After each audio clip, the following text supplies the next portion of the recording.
Do a typical day in the life of Karl Pilkington. So, for my first question is, what time does Suzanne have to wake up? Does that annoy you? Does she have to get up earlier than you? Because she's got a proper job. The alarm goes off. What time? About 7. That seems early. Yeah, but I'm used to it now. Okay. At the Now, moment, you spring out of bed, make her a cup of tea, do you? no, Right. I let her get up, mess about. By mess about, you mean get ready for work? Yeah, Right. she's not being quiet, so I'm awake now. Right? What do you mean she's not being quiet? Well, she's just banging about, like I say, heavy-handed. I don't know how she does it. It's just doors and stuff. Everything seems like the Hulk's in the house. Bounding about. Just don't be heavy-handed with it. When even like pulling the curtains shut and stuff, because it's not her who has to fix it. Do you know what I mean? When she's yanking at them and pulling them open, it's like just pull them like that. I've put them on a nice rail. Just pull them slowly like that. Right. It's things like that. I think the problem is most of the day I'm on my own. Right. Right? I'm doing DIY at home. I'm quite happy. No one's there annoying me. I Right. go for my lunch later than everyone else, so I don't have to see people. He's like Quasimodo, isn't he? He's like Why? coming down when everyone else is not there. No one's around. Suzanne! No, but then that's the problem. Suzanne then comes home. She's been sort of with people, so she comes in with loads of energy, and I'm going, just slow down. Stop going on. Then she's breaking stuff, and that's probably the last What do thing. you mean she's breaking? She's heavy-handed with all the stuff I've been fixing. She broke the shutters. What else did she break? Well, the you other could have day? done a good job. I did do a The good job. shutters? Where do you live? In the Old West? What do you mean the shutters? Some shutters on a window. She heavy-handed with them. I don't want them to see me. What a mum. So what else has she broken? She's always breaking stuff. The light switch outside. Heavy-handed. She forces things. If it doesn't work, it doesn't work. It doesn't matter how hard you hit it or how hard you pull it. Just tell me if it doesn't work and I'll sort it. That's what I do these days. I'm like a caretaker to Suzanne's house. I'm wandering around and replacing stuff that she's fucked up. Jesus. Oh dear, now this is quite a nice email from Paul. He says, let Carl know that I have a Chinese friend called Oi. Imagine the confusing and amusing situations we get into. We're out and about in busy Soho. Oi! Is his surname come here? Lightning wit from Carl. Wait That's nice. till you're 30. Yeah, I know. Brilliant. Is that good? People love the webcam. I don't know what they're interested in, because all they get is a picture of Carl's big head. It's not a big, it's just round. Yeah. Oh. Got it right. And we've still got Carl to take off my sock for 20 quid, okay? Let's do it now, let's just get it over with and do it now. Come on, Carl, let's get our cash out then, Nick. There's £10 right there. No, you don't owe him, because he owes you 10, so I just have to pay him 10. Okay. Yeah. So, go on then, just take... Not whilst co-player here. So they've had to shoot off. My suspicion is that, like the cow story, the worm story is not true. But And Robin- why would he get so sort of uppity about it? Well, Because it's not true. imagine if that wasn't the first time he'd done it. Imagine if he did that every single time he was with somebody for the first time and Robin was just met them. He will tell that story to anyone. But they do say there's no smoke without fire. Oh, Robin! I also told him... That's a fable. I also told him... I mean, one of the other contestants on the Fact Club, Celebrity Fact Club, is another one is Jono Coleman. Oh, we love John. Now, Jono, I don't know, you know Jono, he's that guy who does, he should be on TV, and I think he does a breakfast show on a rival station, doesn't he? He's happy, isn't he? He's so trivia, and he's a really nice bloke, Jono, It's but... funny because he does a breakfast show on Heart, which is wrecking his own. There's a bit of irony. I love Carl. Thanks, Carl. Do you know what I mean? Yeah, I love you. I can see where you're coming from. Yeah, that's good. I don't blame him, because there is some cracking stuff on cable TV. There's some great stuff. But I was flipping through the other day, and on digital TV you can see what other shows are on while you're watching something. I was flipping through, and there was one, and it was called... Now, when are you ever in the mood to watch a TV show called I Survived a 200-pound tumour? When was that on? Because... No, They're two people. They're two people. Conjoined twins. Right, so these... they just happen to have a similar taste in clothes. Okay. Anyway, so they were doing all right, and it all went wrong when he crossed the road, got run over. The lad with two heads got run over. That's it. What? How is that cheeky freak of the week? Just because he got my interest, and I kind of thought, why didn't he just look both ways?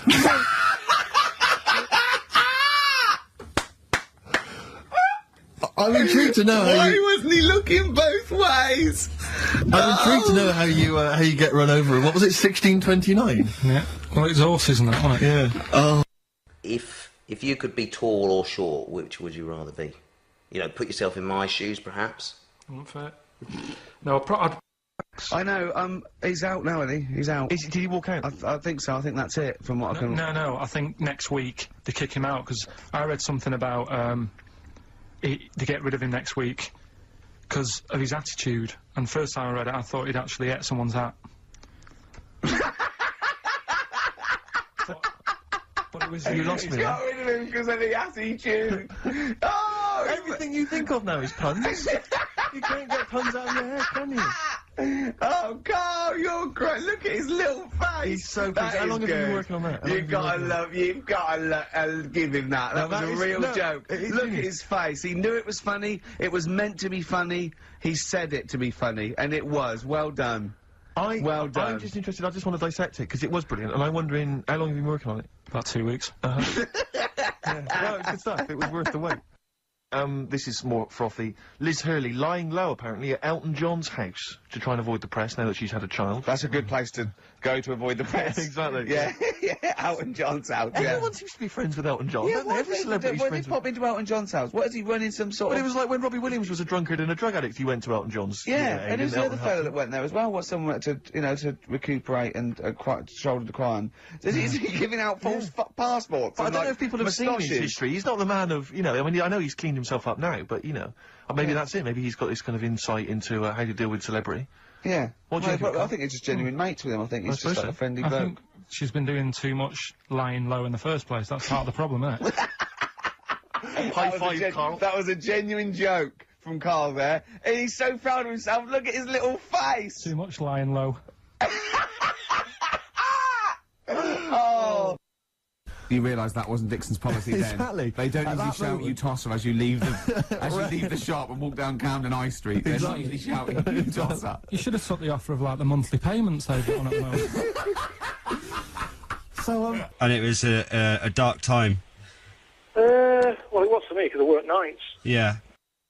But you can just tweak it, like the fella who has done the pegs on the face, right? Yeah. His name's Gary Stretch Turner, right? Right. So you're sort of cheating already if he's got a stretchy head, right? but You are, right, you are one of the most stupid humans I've ever met. well, get me in the book. Yeah. Right, well, name some of the bands. Names of the bands. Niall.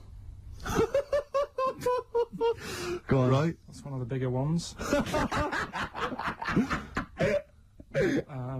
What else is there? There's a woman who's had a breast in show for 150 grand. Right. okay. Okay, Any more what? information there? What? Third party fire and theft? Don't know, it had a picture of her with them, like, you know, out. I just thought, yeah, he should get them covered. He's done another real joke! Brilliant, that's a proper joke. He's done, look at his little face, he smiles. I'd like to see you on one of the sort of TV panel games. If they could bring back sort of celebrity squares, Yeah. it'd be amazing as the centre square. Oh, that would be Wouldn't that be incredible. extraordinary? Sorry, does Barbara want her face being there? No, I'm just saying if that's what she's into, then I don't She's mind dead. popping... She's dead, yeah. So, Isn't she? Isn't she? I don't think she Just is. be careful, because you can't libel the dead, so I want to make sure she's dead before we start saying horrendous things. But I don't think she is dead. I'm almost certain she's not. I don't think so. No, she's not. Phone, is Barbara Carlton dead? 08700 800 1234. I'll have to get Chris in.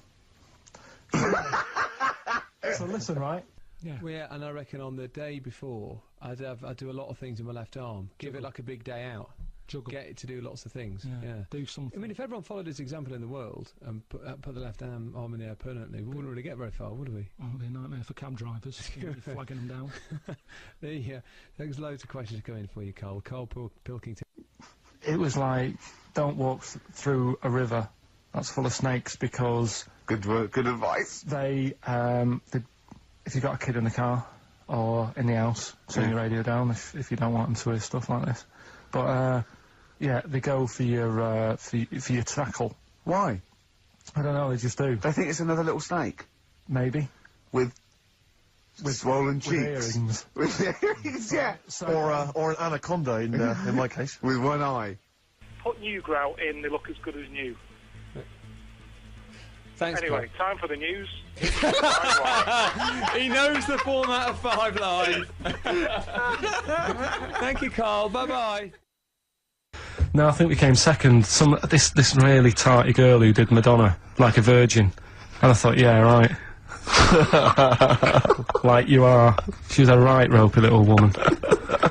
But so great.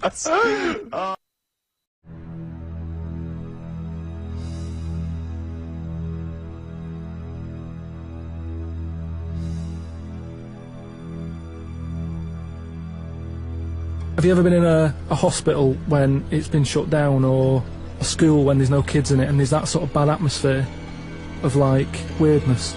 Yeah. Right? For the sake of argument, yeah.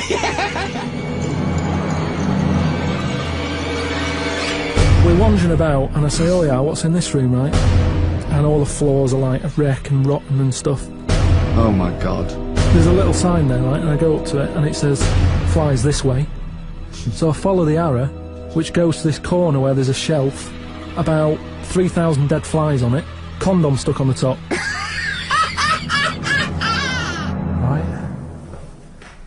Right, you might remember in the first podcast I was telling you about this scary house that my mate lives in, where he's like a security man. You're not like a security man, are you? What are you? Well, I just look after it. You just look after it and that. He just looks after it. So this is it, because I thought I'd show you around it, because just in case you thought I'd made it up and that, about the bit about the flies and all that, where there's flies on the shelf and stuff. So this is the sort of state I was telling you how it's a mess. This is it. Ceiling's caving in over there. It's just there.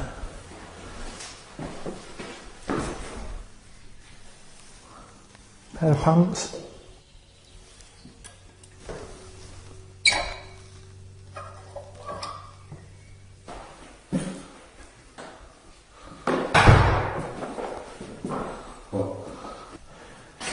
Right then, we've found the room that I was talking about on the podcast, with the dead flies and that on it. This is the sign that I was telling you about. Got a fly on it, right? Little arrow. There's flies here, look. Little ladybird there. Little flies attacking the ladybird and that. Right? So you've got that. We'll follow it along. Right? You think, well, there's nothing there. And you've got, if you can get the camera up there, right? Look at that lot. Dead flies. I'm just showing you this because some people have said, oh, you made it up and all that. But there's no way, just for the sake of the podcast, I'd go around collecting that many dead flies. There's a condom as well that I was talking about. Weird, isn't it?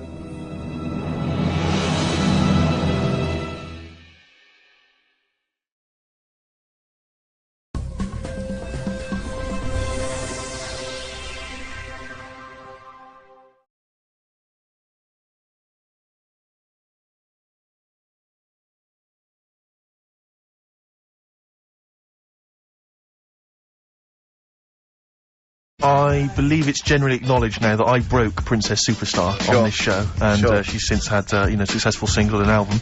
I'm trying to do the same here with Nerd. In Search Of is the name of the album. Released on April the 8th, or should I say re-released. Some of us had it a while back, Rick, you may recall. They've obviously worked as hip-hop, remixers and producers with Jay-Z, with P. Diddy, with Khalees, ODB. Khalees features on the album. That was called Things Are Getting Better, and it's dynamite. It's worth getting. I've been trying to break Bob Dylan, haven't I, and Radiohead and all those. Yep. How are you getting on? Alright, they're doing well. Make It With You. Great track, isn't it? It is a good track. You can't argue with that. I think Bread defy slightly my test, don't they? The Ladies and Gentlemen, Please Welcome to the Stage. Because Bread is a pretty awful name, and yet obviously they were very successful. Oh, they're pretty big. I think yeah. You're not confusing it with the sitcom. I'm afraid I often Joey. do. I always associate the two, and that's never a good thing. Yeah. Game's getting hard, 'cause someone's dealing you a losing card. Was that recorded by Bread? I think so, the cast of, yeah, I think so, yeah. Right. Win it, so the game's going, yeah, something like that, yeah. Bread.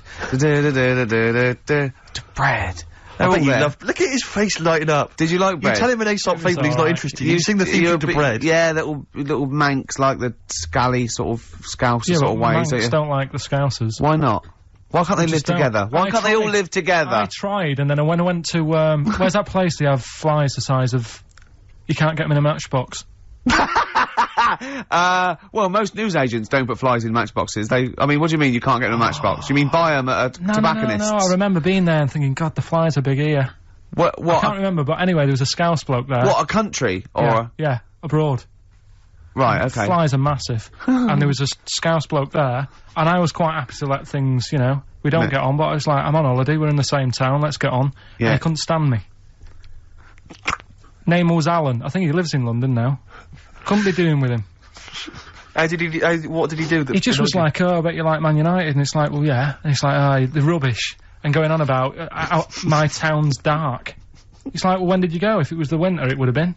Yeah. He's an idiot.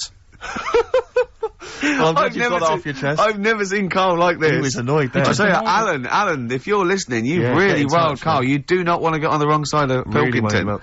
Anyway, that's pretty much it, isn't it, for this week, Carl? That's a lot. It is indeed. What's your song? Yeah, song for the ladies this week, taking on from your Bread, really. Same kind of low, acoustics kind of sound. It's, Kings of Convenience, Toxic Girl, beautiful track. Just got time for this. Bye-bye. Yeah. See you later. See you next time. Yeah.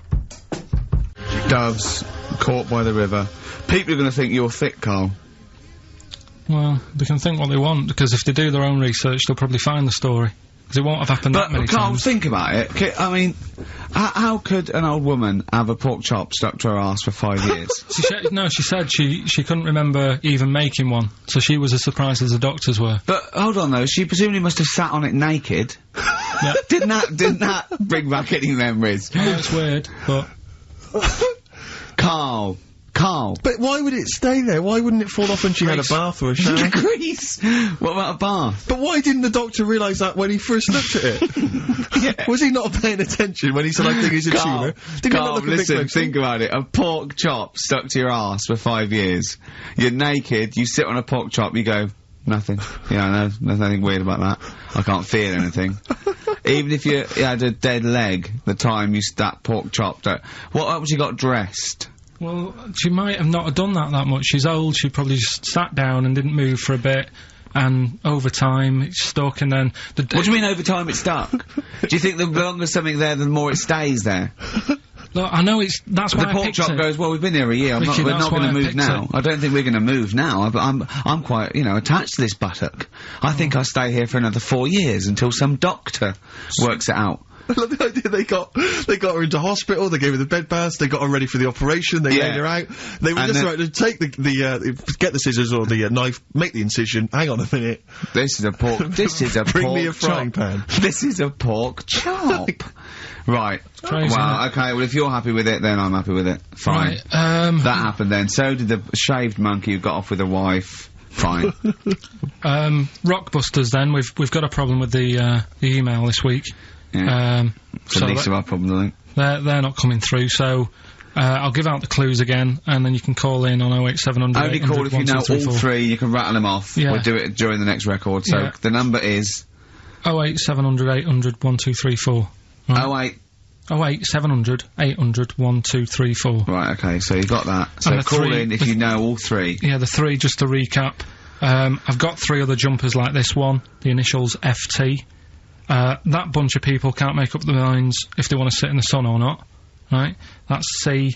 And the Jamaican fella had some aspirin. Why did he do that? Right? That's FD. So if you know them, give us a call, and it's just the first with the 3 correct I think they're calling now, Carl. So play a lovely record and take some phone calls, and let's get this Do you want to play this old Lulu track? Oh yeah, don't laugh when you hear Lulu, because this is A Man Who Sold the World by David Bowie. It's a good version. Pretty in Pink. Psychedelic Furs on XFM 104.9. I'm Ricky Gervais with me, Steve Merchant. And our little pet monkey, Karl Pilkington. Karl, so 20 quid, tenner each, me and Steve will pay good money. All right, we'll see you all right. I reckon even Andrew Phillips, the head of XFM, would probably give you an extra 20 quid if this is entertaining as I think it will be to the listening public. Just undo my shoe lace, and Steve are going, Carl's now just gently undoing the lace. Yeah. He's releasing the tongue of the shoe. Well, don't preempt anything. Okay. So come round then, Carl. He's gently pulling down the sock. What, you just said you'd do it for £20. Oh, come on! You didn't say you'd do it for £20. You said you'd do it. Oh, so you work me up like that, and then you just... Come on, and take my shoe and socks off, and pull it down, and pull the sock down slowly, and go, what lovely ankles. No, because we had that chat yesterday about Come on, this, Carl, right? you just said you'd do it. Yeah, but I don't really need... If it was more money, I might do it. Oh, that is typical! Okay, firstly, we had a little wage on at the Sonys, and you owe me £10, so count my £10 as part of that. Exactly. So that's my £10, so you already owe me that anyway, so I'm demanding that instead of giving me the cash, you do this. Yeah, and I'll give you 10. 10 quid, just because I've got a bad back, and I need someone to help me take my shoe and sock off. Because I think I'm getting that airplane thing where my feet are swollen up. Yeah. Yeah? Well, you've been auditioning people for that job, haven't you, all week? Come on. No, I ran it past Suzanne last night, right, because I knew you were going to do this, right? And, I said, would you be annoyed if, I know we need a new kitchen and that. Yeah. But can I leave it? And she said, it's up to you. You do what you want to do. But we're not interested in what Suzanne thinks. Yeah, well, I don't Carl, wanna... you just said that you would do it for £20. We are offering you £20. Just to take, I mean, I assume you'd take that off as a mate. If I twisted my ankle playing football and I was, I hurt my back, I go, take my shoe and sock off, and you go, yeah, no worries, mate. I assume you do that for a mate who'd hurt his ankle. Yeah, but it's not the same, is it? Toya bound Wayne Sleep's foot when he was bouncing on his bed and hurt his ankle. She didn't expect money from it. She didn't want Sleep to pay out money. The singer of Mystery does not need Wayne Sleep, probably our greatest dancer since Lionel Blair, to pay money to help his ankle out. I thought we were mates.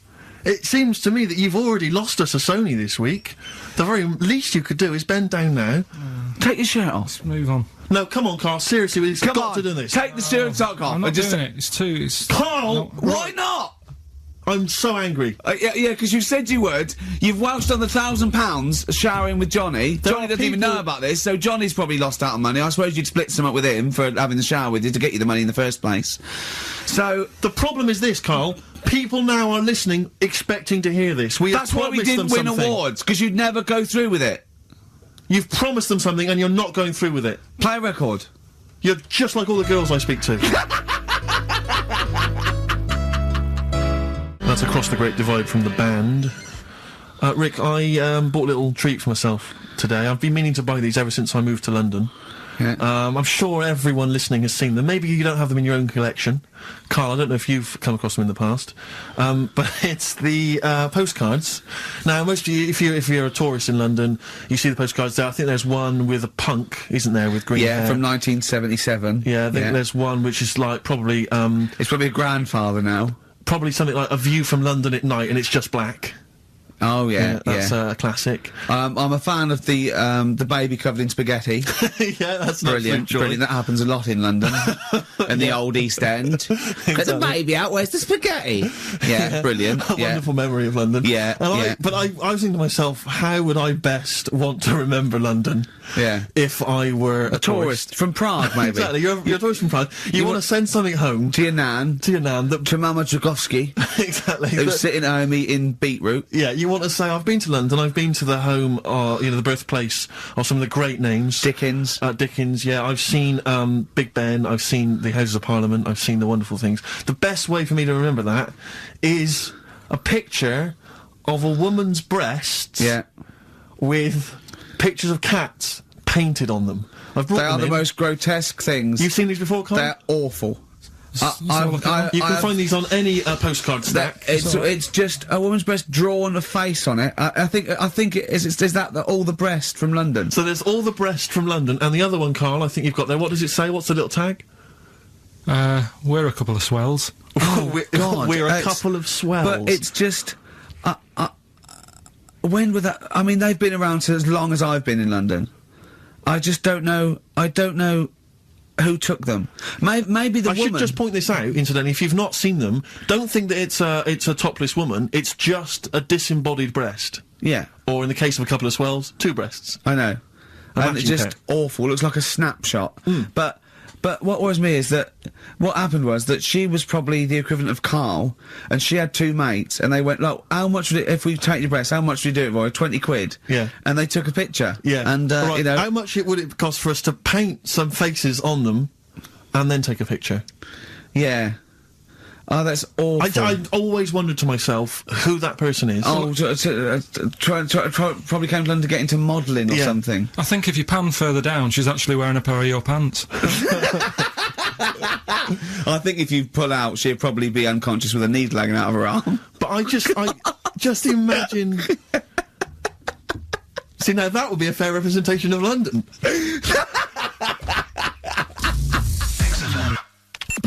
XTC and senses working overtime. In the present climate, they should be happy with the work.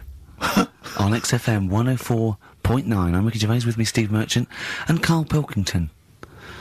Karl, you're poised there. I know what you're dying for. I know what you're dying to do now. You're dying to play some adverts, aren't you?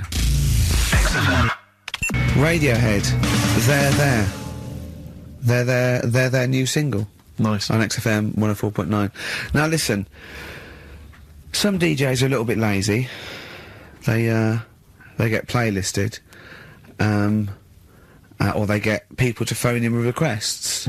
I mean, they sort of work out what they're going to say. Now, we choose our records, don't we? But we are very lazy. Yes. So I thought, why don't the people phone in, say, what do you want us to talk about? Clever. Yeah? Clever. I mean, because I'm out of stuff. I didn't come in with any stuff anyway, but I mean, I'm out of just... Yeah. What's the number, Karl? Sorry, are you out of breath, having finished that sentence? No, I've been squeezing his head. Ah, right. Fine, as long as there's a decent reason. What I do, my technique, I'm only allowed to squeeze his head between 1 and 3, aren't I, Karl? Yeah, that's right. And what I do is, I get ready, there's one I do the clamp, either side of the temple, and I squeeze. And that's dangerous, because I think the head isn't as strong that way, so I don't go too fast. But then when I put one on the forehead and one on the back of the head, and I squeeze, I go really hard, don't I? So do call in with stuff to talk about on 08700 800 1234. See, I don't know what Dr. Fox is talking about. I can't believe any of the award winners have ever spoken about the various techniques to use while squeezing a person's head. And then phone in, what should we talk about? Last tune from us this week, the Eels, Novocaine for the Soul at FM 104.9. Yeah, you've been listening to Ricky Gervais, Steve Merchant and Karl Pilkington. Karl, been a good show. Well, I hope you've learned. What have you learned? What have you learned from the last 2 hours that you'll take away with you? We've talked about a lot of stuff. Yeah, go on then. But what's sunk in? What?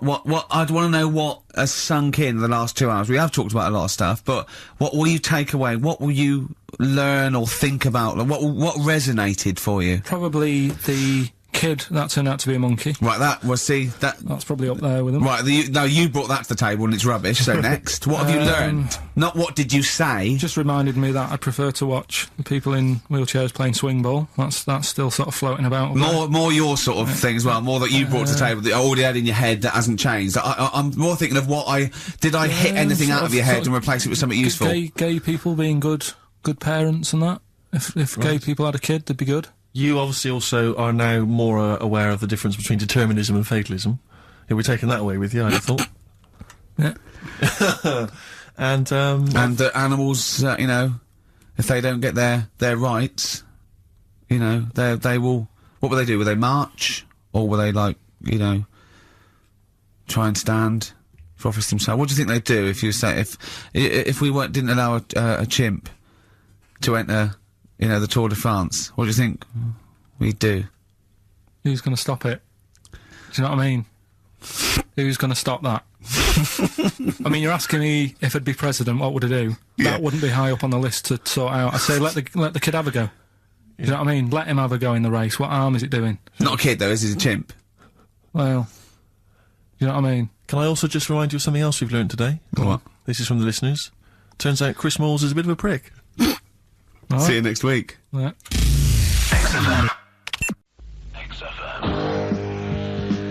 Alright. Here we are then. 1 o'clock. Yeah. Hey. XFM. I'll tell you what you should play. No, I'll tell you what, before you say, Yeah. we're back then. Yeah. We're back in town. Well, that was what I was going to say. You should we're play Boys Are Back in Town. No, by this is Finley. Boys Are Back in Town. You should play that then by Finley. Just it.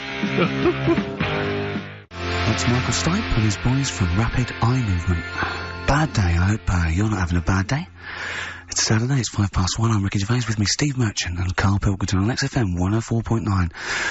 Big up and a big thank you to Alex Zane for the last 3 hours. I could do How it. long could you keep going with That's that? it. That's it? That is it. Because you see, Alex Zane, we came in while he was doing his last link, and he's an absolute pro, he really is. I was watching him, and he was, at home, you probably think that he's giving you his full attention. He's not. He was looking through a listings magazine, probably figuring out what movie or theatre piece he's gonna check out, you know, with a lady later. Yeah. Probably gonna cruise down there with a couple of, you know, chicks. And he really is an absolute pro. Yeah. Looking at you, Ricky, and it's like you can sustain it for a while. Yeah. You know, you're a talented performer, but it's sort of, I don't know what it is. Is it concentration with you? It just ebbs away almost instantly, and you try and do 2 things, 3 things at once, but normally on air that's you eating, taking fluff out of your belly button. I never once, when we were on the set, we were filming The Office, and I'm trying to put off actors, just coming up ways, instead of like memory lines, coming up ways to sort of ruin the shot or make them laugh. And you came out and went, Rick, it's like having your own TV show isn't interesting enough for you. Yeah. Just concentrate, it's lunch in an hour. I went, yeah, alright. Well, the radio show even less so. I mean, you I really know. can't be bored. How long do you think your interest you sustain your interest? I came on in too early, because I got bored just before we came on air. Sure, okay. I came in too early, I got to stop getting the cabs quite early. Yeah, so you're bored now, I think I've got to get about 5 to 1, and then I think that'll last me till about 1:30. Again, as he was saying that, he's not giving you his attention, he was kind of leaning back, he's put his feet up I've got now to on be the comfortable, desk. haven't I? And this CD rack's in the way. Sure, well you get yourself comfortable now, get yourself settled. And then sort of because a lot of people will move the there's the microphone moving now, that's the squeaking going on. You've broken the CD rack. You could actually, of course, you could move the CD rack by getting up and moving it, but no, that's too much effort. You've got to try and do that whilst angled on the seat. I'm nearly laying down. It's almost horizontal, it's the most you can get. Well, I'll tell you what. I don't know what those listeners are thinking of what Steve Merchant say, but don't believe a word. Alright? Oh, nice. Yeah, classy. Classy. Yeah. 5 minutes past 1 o'clock on XFM 104.9. Ricky Gervais, Steve Merchant, Karl Pilkington. Ryan Adams from his new album Love Is Hell Part 1. That's his version of Wonderwall. Rick, I know what you normally enjoy, about 20 to 2. Some ads. You love them. The specials, Rudy, a message to you on XFM 104.9. Still to come, Rick, I know you're excited. Karl puts himself inside a movie this week. One Flew Over the Cuckoo's Nest. One Flew Over the Cuckoo's Nest. Look I forward think to that. I can imagine him in an institution like that, though. Not much of a stretch. Let's have some ads. Jayhawks, save it for a rainy day. We had a lot of emails, Rick, saying, is Karl the fat bloke from The Office? Oh, Keith? No, not at all. No. Karl has no discerning talent whatsoever. Karl presses the buttons. Yeah, that guy's a funny, sort of comedian. Yeah. Oh, incidentally, we've also had an email that says, sack Karl. Your thoughts? It's not worth it. What difference does it make? Do you know what I mean? So alive, Ryan Adams on XFM. We're here by ourselves. Where's Karl, Steve? Well, if we can get through this link, Rick, there's no need for him whatsoever, because I'm manning the desk, you're over there providing the shtick and the comedy, the laughs, the entertainment. Karl is making us a cup of tea, but he was too late for that even. You know, he's provided very little for the show. I think he's threatened to bring Rockbusters back for one last time. Looking forward to that enormously. Yeah. Now, I like Ryan Adams, but I prefer his sort of like melancholy, sort of modern alt country sort of vibe than that one. Yeah. Which brings me nicely to this. Okay. I got sent a CD in the week. Yeah. Alright, just play this. You want me to play it? Yeah.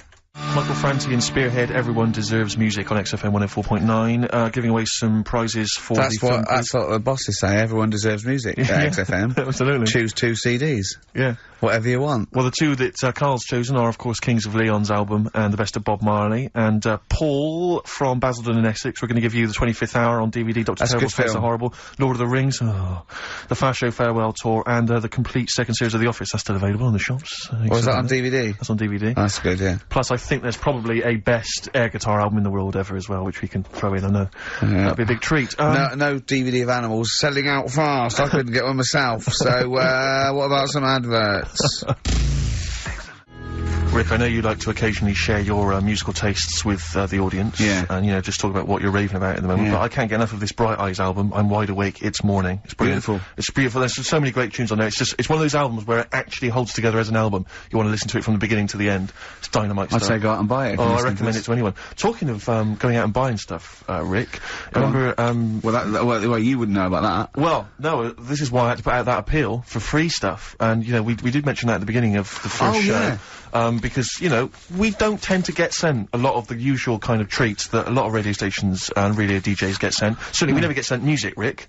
I mean, we're probably one of the only DJs on this station that's allowed to play their own records. We're totally unplaylisted. No one ever sends us any records. I know, it's unbelievable. But we do get sent now, I'm pleased to say, some other stuff. And people are now beginning to see that, yes, if you do send us stuff, we will shamelessly plug it. We've just been sent the book of British hit singles and albums. That's proper the new gift. edition. A great gift. That is not a CD from an unknown band who pressed it in their garage. Yeah, exactly. That is, you know, that is not a, will you review this book I've done about the history of punk? That is a lovely, I could easily give that as a gift at Christmas time and someone would think that... Now you're thinking, exactly. you're thinking you've saved 25 quid there, aren't you? Easily. Well done. Well, look, I mean, it's a lovely day and, you know, if anyone's thinking of having a barbecue, could I suggest, a lovely Banrock Station, wine? Okay. If you don't know about, let me tell you about this. You know Tony Charlie, the manager of Banrock Station? Oh, yeah. Well, he comments, being an Australian wine brand, we are very much pro the outdoor way of life, enjoying a barbecue with a bottle of wine amongst friends. Here, here. I agree with Tony Charlie. Good. And it's a lovely, lovely now, do they do both red and white wine? I think they do, but I mean, I love the full-bodied taste of the Banrock Red with maybe a fish dish. Absolutely. Although I've made an error. What am I doing drinking red with fish? Oh, come along. Well, I'll tell you, if you've perhaps finished the barbecue, but you've got some guests around, the night is, you know, still a balmy evening, perhaps you'd care for some Hope and Greenwood confectionery. I would love some. What sort of things are involved in that? You've got some delicious chocolates from Hope and Greenwood. They do make, and they, as you can see here, there's a wonderful presentation box. That is lovely. So if, again, you need perhaps to take a gift to perhaps a wedding or, you know, someone else's, kind of barbecue party, then, you know, I'd have thought a lovely bottle of Banrock Station and some Hope and Greenwood would be the idea. And if you've got anything to shamelessly plug, we've only got 2 weeks left, so please send things that are worth it, things we can drink, eat, you know. Please do send it in soon. XFM.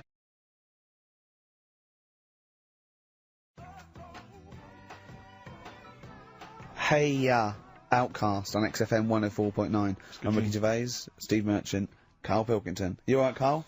Yeah, not bad. Yeah. Just, when you were talking just now about, like the gay stuff. Yeah. Right, I don't know if you saw, the thing the other week about the fella who's on that quiz show. Who? Sort of... oh, right, okay. Gay fella, straight, sort of man, woman. What are you talking about? Tell me what did you see? Tell me what you saw. This is like a kid come running in, and he's seeing something frightening. It could be an alien, could be a ghost, could be a paedophile, and you've got to get exactly what actually saw out of him. Right, what did you actually see? It's just this fella who's a woman. Right. Right, okay, right, try and talk like a human being. Right. It's a quiz show that's coming on the telly. And, it's this woman. Right, is it a fella who's a woman, or is it a woman? Bit of both, that's why I'm talking about it. But what do you mean? Is it a pre-op? Is it a transsexual, a transvestite? Is it a ladyboy? Is it an hermaphrodite? What is it? I'll tell you about it. Well, tell me. I'm telling you. It's a woman. Well, it's a man. Oh, forget it. Listen. Play a record. No, listen. Come on. What? It is a man. He is a man. Well. Oh, Christ's sake! It's a TV programme where they've got this... Transvestite or television? It is a transvestite, yeah. So... But the problem is... I'll tell you, just because you don't know about it, the programme is... I don't know, I still don't know about it. I don't know anything about it, still. I don't know. It's a woman, man, woman, TV programme, look, TV. No, it's a man who is now sort of half a woman. And... A man who is now half a woman! No, well, this is what's weird about it. He's got the top half, but not the bottom half. What do you mean? He's got breasts and a wig? But he's still got his boys downstairs. He's Why do you do that? His caps and the boys are still there in his Y fronts. Why but that? upstairs, he's got a lovely pair of dumplings. Why do that? Well, he's halfway through. But why not get it all done in one go? Maybe he couldn't afford it. Well, wait until you've got all the money. That just looks a mess. And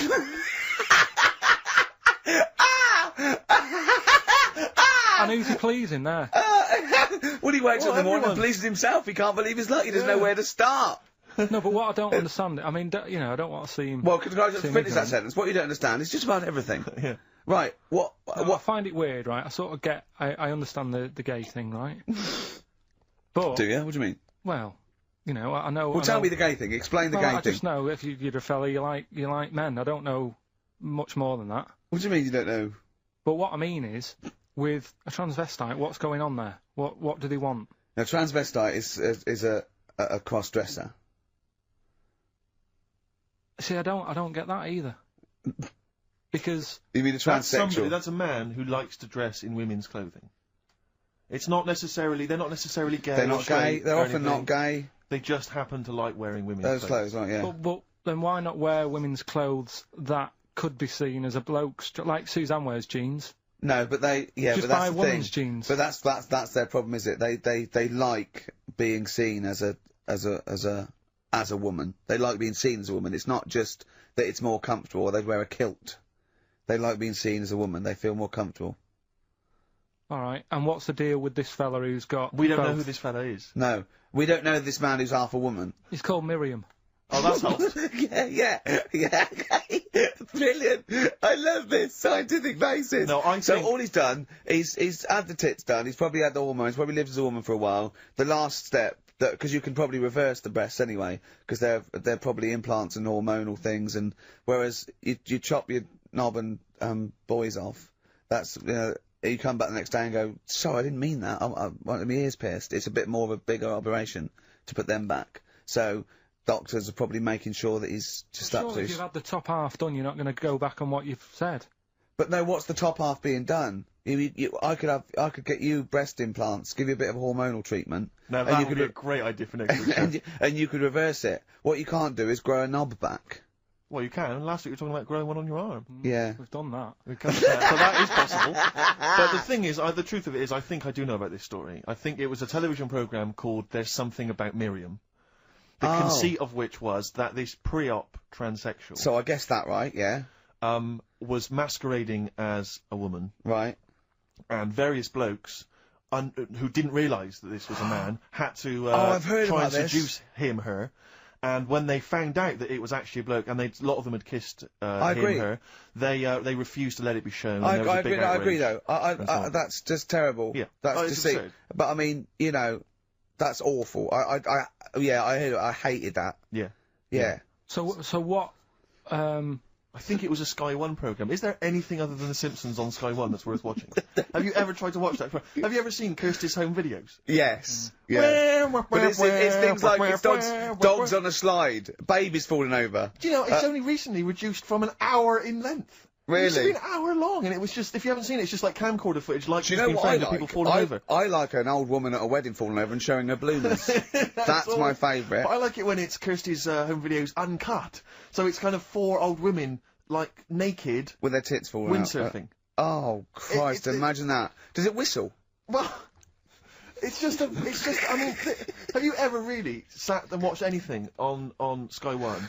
No. That wasn't The Simpsons or Star Trek. I think that's what I watch on. I think that's pretty much what I watch. Wrestling. They have WWF wrestling, cartoons, and just the worst programs. I mean, I've seen a bit of the wrestling. It's hilarious. It's hilarious. It's like a station that's made by a 14-year-old boy. Yeah. Well, I think that's probably what it is, isn't it? Yeah. I mean, that's exactly the demographic. Do you like Sky One, Carl? I haven't got satellite ever, so... Why not? I thought you'd have loved that. No, I would love it. Discovery Channel's all about no. slugs and that, and weird stuff like that. I know. Chimps. I was reading about slugs the other day. There's a thing on one of the channels called Monkey Business. Yeah, I watched that. Yeah. Because I was doing that thing, wasn't I, with Richie Bacon. Yeah. Where you can watch the telly and that. You're talking riddles. You actually talk in riddles and forget a play record. You should be the gatekeeper in some kind of Dungeons and Dragons fellow quiz game. Alright, yeah. Let me enter. Right, yeah, but I was doing that thing with Richard Bacon. What can he mean? What can he mean? He is the wise There's one. a man who's also a woman. Yeah, yeah. The upper half is, but is the bottom. Yeah, play a record. Bit of Clash. Oh, yeah. Come on. Train in Vain. XFM. 104.9.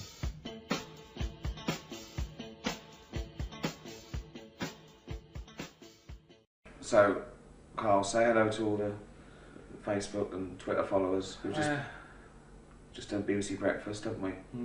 Alright? Yeah, it's alright, yeah. What do you think about Facebook and Twitter? Just let people get on with it. It's just not for me. CB was the thing for me. That's when I was younger and you wanted to talk to strangers, it was CB. CB radio. You had a chat. I was called Pilky01. No one really knew it was me. It was a code. You could speak to strangers without knowing who you are. Like the Enigma code. I don't like... It was Pilky01. I don't know, I know Karl Pilkington who's... Well... Yeah, but that was the equivalent. Now there's all this other stuff. I don't want people asking me all the time, asking questions. Because people get sick of you. I quite like it as a social experiment, Twitter, because there's, you know, millions of people on there, many of which you wouldn't want to meet in person. You'd have to go to some sort of institution or prison. But you can meet them and talk to them and find out about them. And it's like good research. Well, I quite like it from the, you know, comfort of a Hampstead mansion. And it's teaching me a lot and it's making me think about stuff. Give us a retweet. No, it makes me think... How's that teaching you anything? Well, it teaches me to get better security on my house. I've got lasers now and more gates. I don't want... You know, I like it that people like the programme. But everyone keeps saying, get Karl on Twitter. Yeah, it's not going to happen. I know it's not going to. I've told him it's not going to happen. I don't write postcards, and it's the same reason. You've only got 140 characters or something to write something. Yeah. When you're on a postcard, the address is the main thing. Yeah. You are the last one, aren't you, to read the postcard? When you send it, yeah. Yeah. It's for everyone else. And that's like Twitter. It's not a proper chat, that. No. I don't know what Facebook is. I don't know anyone who uses that. The internet is like emptying a drawer out of a window, isn't it? Well, it's like this. Why are they watching this? There's more channels on the telly than ever before. There's HD, there's great quality. Yet they're watching this. Two blokes sat in a room. We've done our job. We've been asked to have another chat about something. I don't know what to say to them.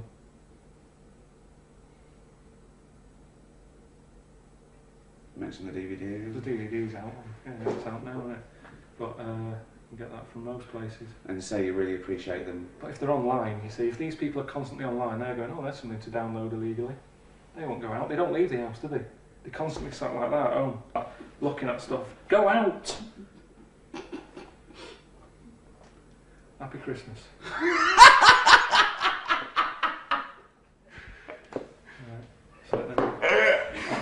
Seriously, what about this? We're not going to sort that out today. Idiot abroad. Fool's gold. I give you $1 million to spend, and you've got 1 year to make 2 million. I've got to double $1 million. Yeah. You can gamble, you can put it all on a horse, or you can put a little bit on a horse. You go to Dragon's Den. You go, look, I've got an idea. Clippable mug. What about the tie with, like, you can carry scissors in and stuff? That's already out there. Is it? What was the first thing you do with that? If I said you've got a year to make 1 million, and you've got this million. Just do loads of stuff. Go on then, go on then. What's the first thought? What you do? Antiques and buy antiques, flog them on, art. Right. I buy a house in Bulgaria. What do you know about antiques? Whoa. You're going to buy a house in Bulgaria. That's your first thought. How much is the house in Bulgaria? 100 grand. Right, how much do you want to sell it for? I'm going to sell it for 200, I'm going to do it all. You're going to double your money on a house within a year? Easy. You've got to make 130. Oh, yeah, I'm spinning plates here. This is what what else I'm doing. So you've got to keep flying to Bulgaria to check on the I've got the local builders on it. Right. In Bulgaria? Yeah, plate spinning. Right. Antiques on the go. I'm buying scratch cards. You're buying scratch cards? I buy a load of scratch cards. How many? 5,000 scratch cards. Right. I'd have some kids doing that. I'd say, right, you can have a £5. You're giving it to... I haven't got time. I'm giving it them to do. This is the worst idea I've ever heard. That my million's gone, isn't it? Yeah, no, it hasn't. I mean, I've just... It hasn't. If you've got money, you make money. That's a fact. Where is Bulgaria? It's somewhere. I know Bulgaria is good for property. I've seen a lot of property programmes. Do you That's mean what I do. I just Belgravia? watch... No. There's a lot of things that you can do with property, antiques. I'm buying classic cars and doing them up. So you're doubling your money on a classic car in a year? Yeah, but I've made stuff. I've made inventions. What have you done? I do the Dragon's Den. Like you say, the clippable mat idea. Like, you have your cup there, but look at that saucer. Every time I have a little bit of tea, I'm talking to you, I've got to go like that. I've got to look exactly where I'm putting it again. Right. The clippable mat is stuck on. It's attached to it at all times. That's ridiculous. I'm talking to you, how's it going? And if I want, I don't have to put it down there, I can put it down there. I'm not limited as to the surface that I can put it on. It's attached. Washerproof. Dishwasher-proof. It's an idea. I'm out.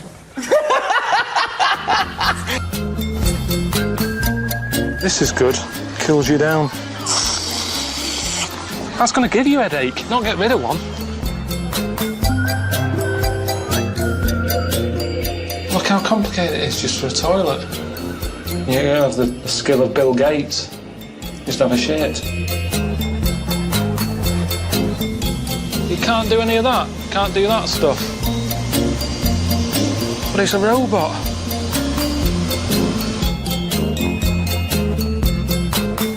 It's a crisp picker-upper.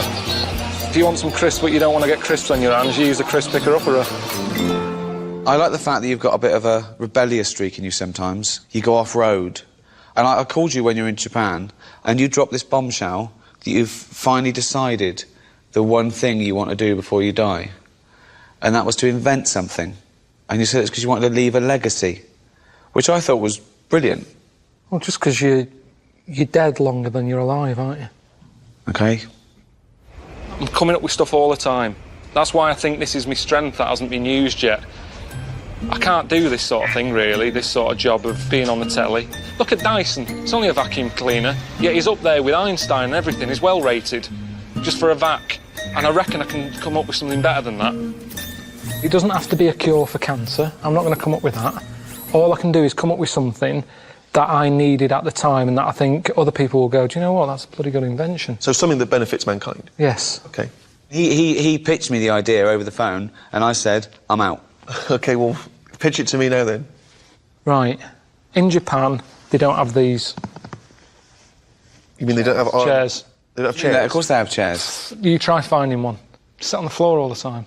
When you go in a restaurant, you sit down cross-legged. You get a flat arse and your legs ache. Yep. Right? So you've invented what? It's the Pilko pump pant. I'm sorry, the Pilko pump pant? It's a pair of pants with a cushion built in the arse. The inflatable pant stops your arse from getting wet. For men or women. Do you know the thing you put on your neck when you're on long flights? Yeah. I've used that. That isn't how the finished thing would look when I make it. You know, this is a prototype. Pilko pant. Excellent. I sold some on a shopping channel. You're slagging them off, you're saying I'm out. Watch this. But this is the lovely man I was talking about. It is our lovely Karl to bring you some trousers. All right, how's it going? Hello. Good one. Morning, everyone. Hope you're well. It's the pants we're selling today. Look at that. Not bad, that, is it? You've come on the telly to flog me a pair of pants. We know about pants. We've seen pants before. You haven't, though, have you? You haven't seen these pants. It's that bit there, that's the seller. That's what we're here for. That's what we're talking about. It's the Pilko pump pant. The way it works is you've got a big zip, a good quality zip. Look at that. Doesn't stick. It's a quality zip. Doesn't stick. Quality zip. All right? Open it. There it is. There's the cushion. You might have one of these already. Shove it in there. You know you're going to be sat down for a while. You're waiting for that order of the sofa. You're waiting at the bus stop. You haven't got a seat because the queue's big. The buses are delayed. Where you're going to sit. But the beauty is you can sit where you want. Sit on concrete. Sit on the road. Not on the road. That's dangerous. Sit on the pavement. Sit on grass. How good is that? And there's only 15 pairs available. 15 pairs in the whole world. Do you want to be one of the 15? Still 15 left. To have the Pilko pump pant. Look at him. Look at him in them. There you go. It's terrible. Show you how easy it is again. It looks like some sort of medical procedure, doesn't it? That's what people would think if they saw you walking in. They think that you've had your arse removed. Get rid of that. Look at that for a pocket. Look at that. Like I say, we're carrying more and more stuff around with us. Think of carrying stuff in that. Your arse rattling around with stuff, mobile phones, football, laptops, iPads, all that lot. fruit. Look at that. Look at the size of that. Who's pocket. putting a laptop in their arse? Bread. You nip out to the shop. Milk, loaf, you bread. don't buy a carrier bag. They're charging you 5 pence a bag at the moment at the supermarket. Yeah. No, I'm not buying a bag. You just turn round at the cash point, stick your milk in there, stick your bread in there, off you go. A big, big pocket. You've got this. Health and safety these days. You've got that in there. You like a walk. Maybe buy some for your young kid. You're walking by the canal. He falls in. Is he a good swimmer? I don't know. You tell me. But if he falls in, he's got something to keep him buoyant. Upside down like that. He's like that. He's drowning. Like I'm just saying there's a possibility that it could help you out if you fall in a canal, a lake, a river. Anything else? Anything else goes? Hang on, let's see how the orders are going. Have we had anyone calling in yet? 2 people on the phone. What do they want? Do they want to talk to me, or is that just... They've gone. We've sold them. Job done. Brilliant. Cheers for that, everyone. These are how they look in real life. This is the Pilky pump pant. Pilko pump pant. Yep. Okay. I mean, it looks ridiculous. It does look ridiculous. So does most fashion these days. Okay, no, good, yeah, no, yeah, if it was... Yeah, no, you're right, yeah, it's all arbitrary. Sit Yeah. down. Why sit Well, here's the chair, you don't need a chair. That's doubled up. You must be too comfortable. Sit on the floor. All right. Sit on the floor there, because that would be... And I suppose particularly useful if you've had a finger up the arse. Right, there you go. So... Right. Yeah. Dead comfy. Yeah. Really comfy. Carl, can you go and bring me my sort of bread and milk and stuff that Have you got 5 pence for a carry bag? I haven't, no. Well, I haven't. Hang on, don't worry about that. See you in a minute. What did you want? Bread and milk? Some groceries, yeah. Look, imagine walking down the street wearing that. Absolutely ridiculous. Carl, it looks... it looks fucking ridiculous. He doesn't know. It does. It looks like that. No one will walk down the street like that. Hang on. Hold on, Carl. I bought you No, look, Carl. There's no restrictions. I've bought you a couple of cups and saucers. Yeah. Can you take? I bought you these for you. You got a bag? I haven't got a bag. No, just pop them in there. Pop them in. Yeah. You see, Yeah, just. Oh, well, can you? shove them in. Yeah, just put them in there. There you go. So Right. it's good. Just safe for that, yeah. All right, okay, all right, yeah, good. Run for the bus, mate. Quick, Run. quick. Suzanne's at home. Oh, here comes Carl. Here comes Carl with our new crockery. Honestly, that isn't pulling me down or anything. That is fine. It's absolutely ridiculous.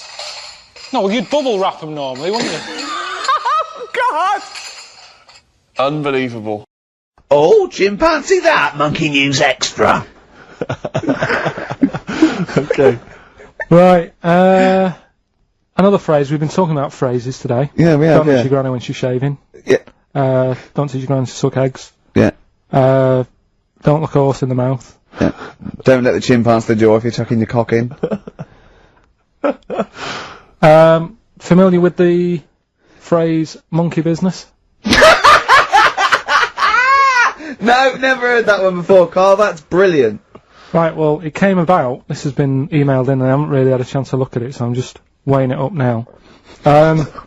Yeah. This is the biggest shambles on air, isn't it? Really? Oh, I'm ashamed of it. I mean, what was Dr. Fox? Dr. Fox must have been really polite. He must have been thinking, I don't know how to put this.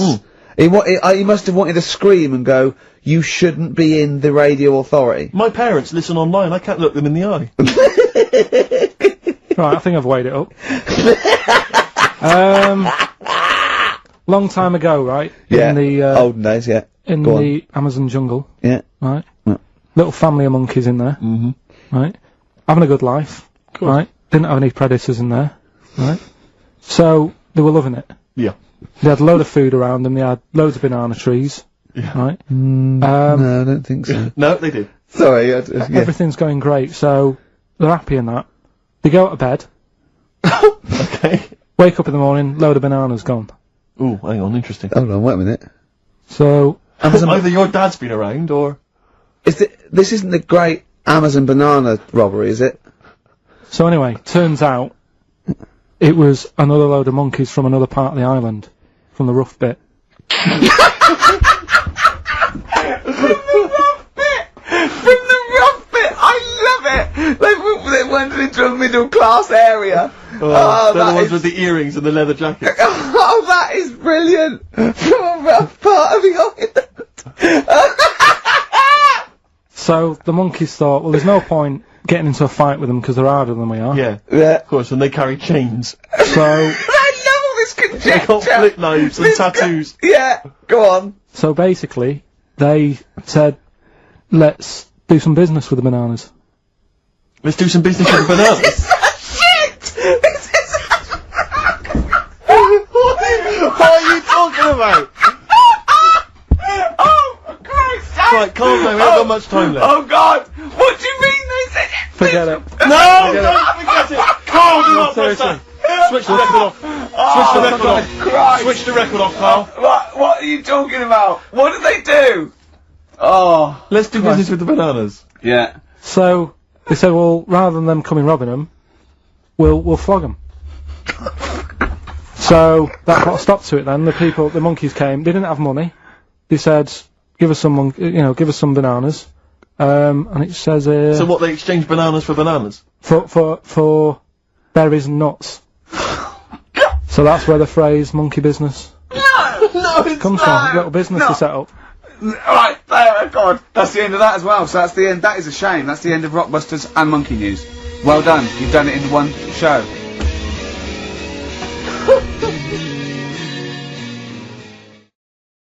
Amazing sort of lakes, which are beautiful, nice and cool. Anyway, yeah. Well, that's why you're here, isn't it? Books, yeah, books.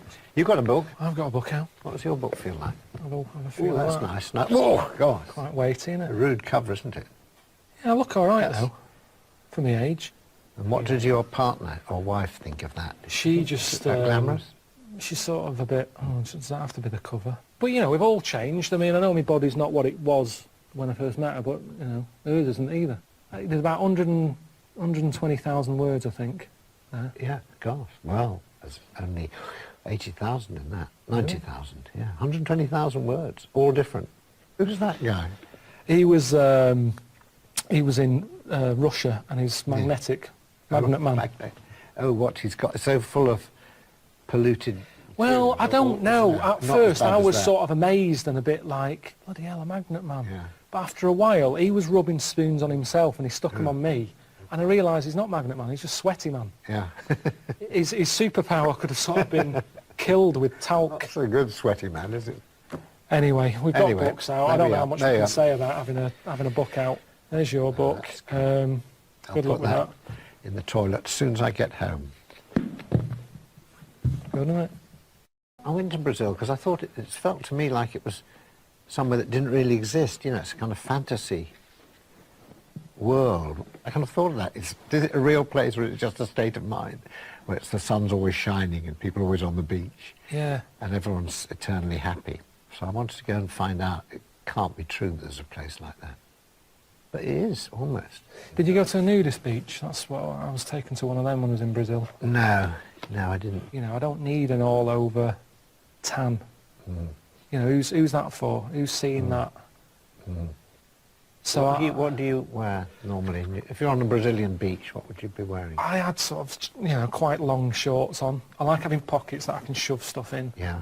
Action trousers, yeah, to call them. Yeah, I like them. Keep a t-shirt on. Hat, so I don't burn my head. Yeah. Socks with trainers. That's really overdressed for a Brazilian beach, isn't it? I did feel it, It's but like at the you're same... dressed for winter. No, I know. Yeah, so what happened on the nudist beach then? You couldn't sort of I sat stand there. around in all your gear. They took me there early, and I was sat down, and then I just saw this bloke sort of under a tent getting drinks ready for the day, and he bent over to go in the fridge, and it was one of those sort of double takes. I've got no pants on. Yeah. Sometimes you're thinking, what are you thinking? Why are you showing that off? I mean, I don't like my body. You know, if I look at it, if I get a glimpse of it in the shower, or I had to have a medical check, and I told them I had a bad back, And in the end, he sort of said, drop your trousers. So I did. And he went, no, your underpants as well. Yeah. And I hadn't had that. Bad back. For a bad back, yeah. Yeah, exactly. And, but you do, because if a doctor tells you to do something, you do it, don't you? Did he ask you to... Cough. Cough? And He did held your that. balls? Yeah, he did, yeah. He did that, and then he just put them back up. But the thing is, I was stood in front of a mirror, and I saw a glimpse of me, stood there with my trousers around my ankles, and it was something that I just thought, that's horrible, that. It's a horrible sight, and you should keep covered up. There's nothing that I thought, I wish I could show this off more. The thing is, Karl, that you never seem to really be enjoying yourself when you're out there. I don't. No, at the end of the day, I lie there, lie there, wherever I am, and the amount of times I'm lying somewhere, like a hole somewhere or a tent, just thinking, what am I doing? Loads of times. Yeah. Why am I doing this? Nearly 40. I should just get a normal job. I'm nearly 70, I still write down, why am I doing this? Why do you do it? Why do I do it? Good question. Gets me out of the house.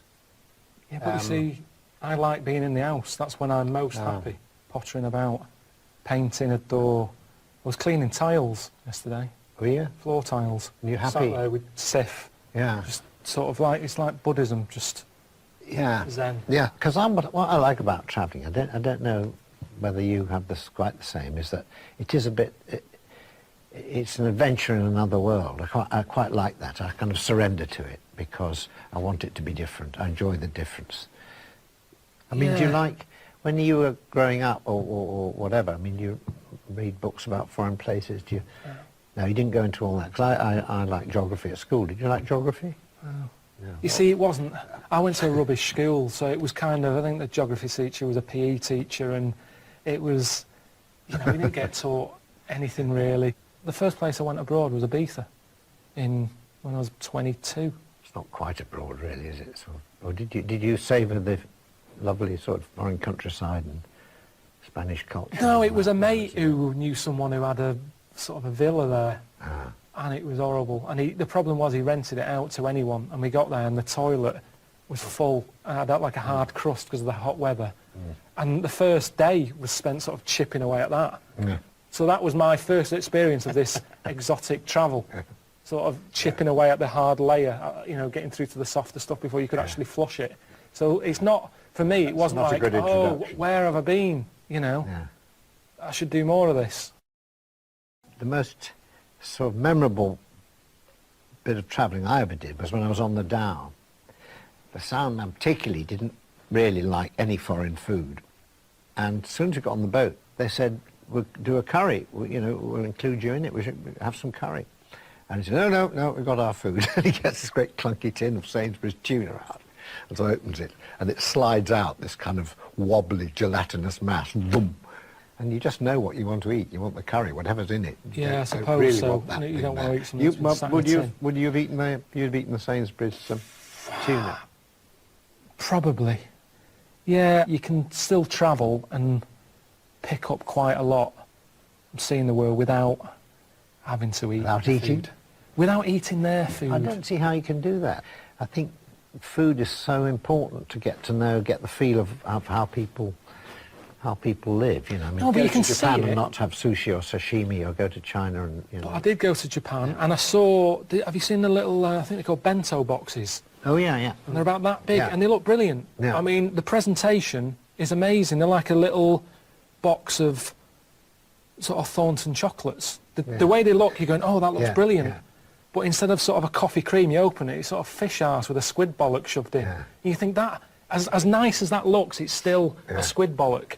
But do you feel, you know, foods are very much a part of hospitality, isn't it? It's about the kind of, if you want to relate to the people you're meeting, you've got to sort of sometimes have the food they offer, because that's the first sign of hospitality, or the drink. It depends how much fuss. Sometimes I can sort of say, oh, I'm okay, thanks. And then they'll go, no, have some. And you go, oh, I ate, I've already eaten, I'm fine, you have it. Give it to your family, you know, don't worry about me. But then they keep pushing it. Yeah, of course they do. And, you know, in Jordan, it was an eye off a lamb. And they were going, because your guests have an eye. Well, I don't want an eye. No. You know, thanks for having me, but I don't want it. And what was a worry was, it was a big pan with this lamb head in it. There was one eye. Where's the other eye? No. What condition was this lamb in? Yeah. So, and then you're getting a vision of some manky old lamb with one eye, sort of, and one weeping. And I just thought, I don't want to eat it. You've got a very vivid Oh, imagination. it just, honestly, it was horrible. And everyone's sat around, they're all you know, waiting, yeah. off the tits, they're all Yeah. smoking, so, eat the eye. Yeah. And you're thinking, these aren't local, these are nutters. But they're not nutters. They've been eating eyes for years, I should think, What haven't are they doing eating eyes? I don't know, you've had a lamb somewhere, where's the rest of it? Why am I getting the head? I find toilets abroad, I was a bit sort of embarrassed about sort of, you know, doing a sequence where you go to the toilet, but people love that. They love it. I mean, Everyone does I it. mean, the Alan Wicker programmes and all that, we never say Alan Wicker going to take a dump, because No. that wasn't part of it.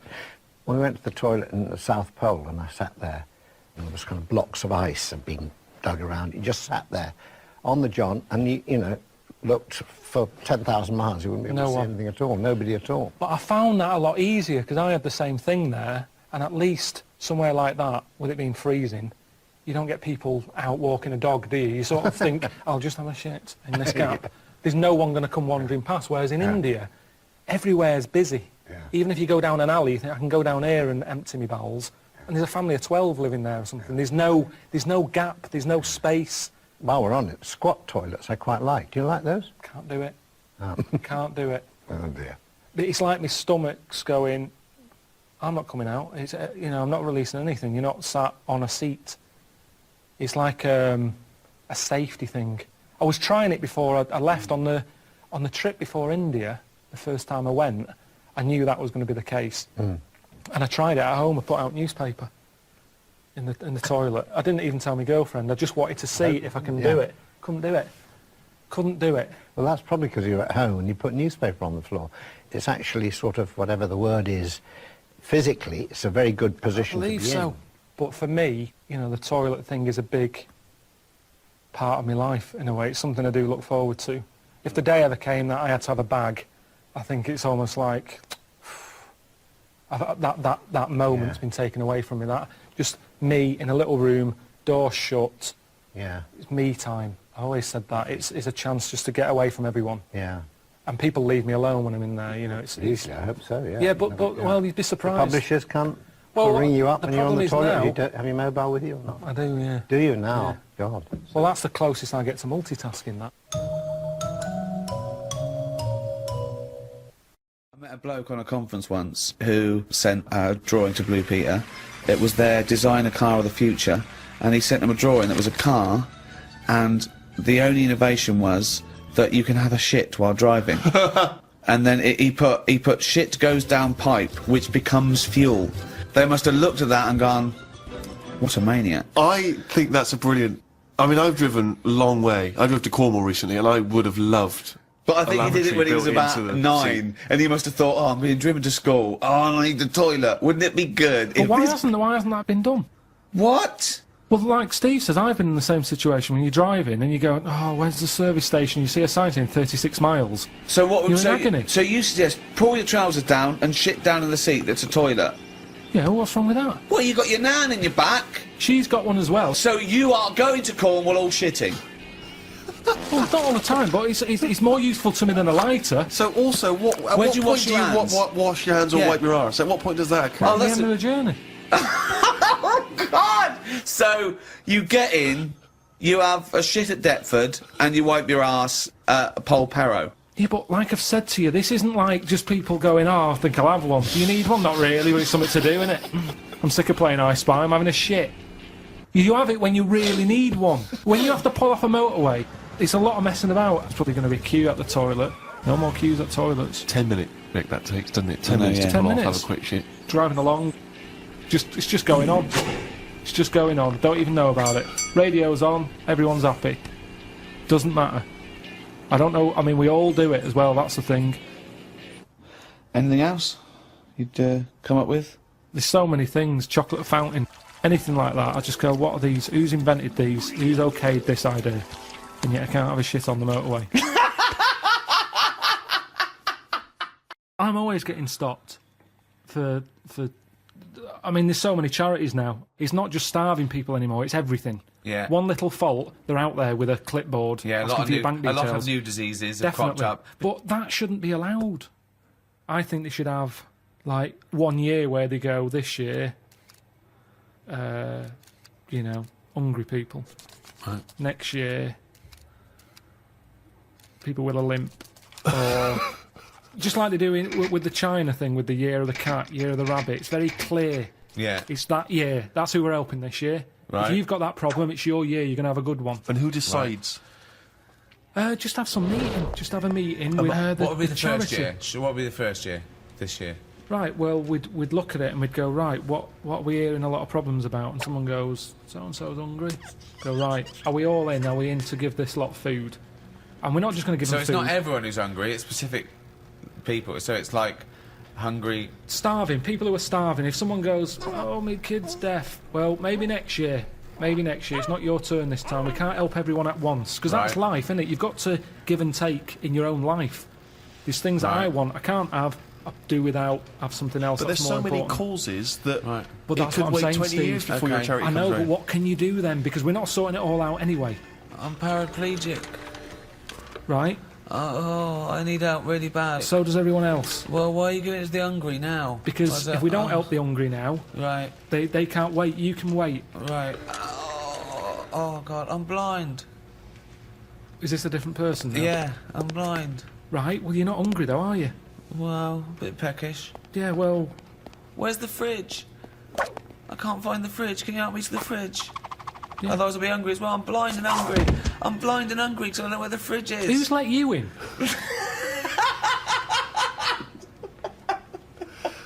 But Carl, this is just a chaotic idea. It's a chaotic because people who are hungry, there's always going to be people who are hungry. Yeah, but I sort the problem out. How do you sort it out? Because I'll go, right, not only are we just giving you food, right, we're giving you some seeds. We're giving you a pan. What, you think they haven't thought of that? Let me hear the theory, please. Right. Sort it out. Don't just give food. That's going to run out. Right. Give them a proper... You see, the problem is, there's companies who jump on the back of all... Do you know when I was in the jungle? When I was in the jungle, right? On that travel thing? Yeah. I was in that tribe, right? Now, some company had given that tribe a laptop because it makes them look good. They can send out a press release. Well done to so-and-so computers. Right. They supplied the tribe in, you know, out of Amazon with a computer. I saw it. They were using it as a breadboard because they don't know what it is. They've got no electric. It's useless to them. Right. And that's what charity does. Right. Companies use it to make them look good. When I was there and I really needed to go to the toilet, I was thinking, our tribe, I wonder what their toilet facilities are like, right? Thinking it might be better than just doing it in a hole. Surely they've built a toilet. They're not stupid people. They kill animals. They know what they're doing. They know how to cook. Surely they've built some sort of unit. Turns out they don't. They still do it in a hole. But some company had been there, some plumbing firm, and given them a toilet, right? The bloke who, you know, the producer who was out there, he said, oh, you'll be happy. There's a toilet round the back there. I'm thinking, oh, brilliant. I go round there. It is a toilet, but it's not plumbed in. Sure. So it's just a vase with shit in it. It doesn't work. And this is what we need to do. We need to get out there and say, this is how it works. Educate them. Okay, so let's do this then. So I'm a starving African. Hello, Carl. Have you got any food? Got any food? Got any sandwiches? Well, I starving. have, but if I give you my sandwich, there's someone else behind you, and they'll all come out. So what are you going to do then? What are you going to do? I'm going to help you. How? What are you going to do? I'm gonna make you think about how to make food. Oh, okay, right. Have you ever grown anything before? No. Right, well, here's some seeds for potatoes. Brilliant. Oh, thanks, Carl. See you later. Do I just put them in the ground, yeah? Put them in the ground and water them. Oh, there's no water, you dopey cunt. There is some water. There's no water, you dopey cunt. That's why we're starving, you dopey cunt. Right, well, at that point, that's where I go, well, this is a lost cause here. Right. There's no point. Can I have your sandwich after all? No, or you're what? not having it. You're not having it now. So not only can I have a sandwich, you give me seeds with no water, you useless, bald-headed fucking twonk.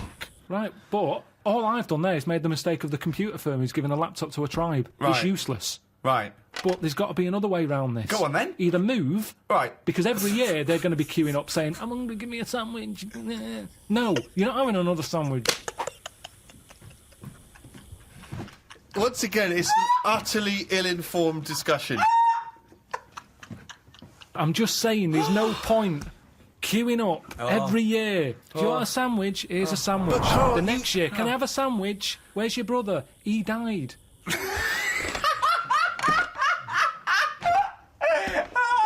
It's not sorting anything. It's buying him an extra day, an extra month or something. But it's Carl, pointless. the point is, like Ricky's just flagged up, is that some of these countries, the conditions... He died! The conditions are not there to just be able to plant potato seeds.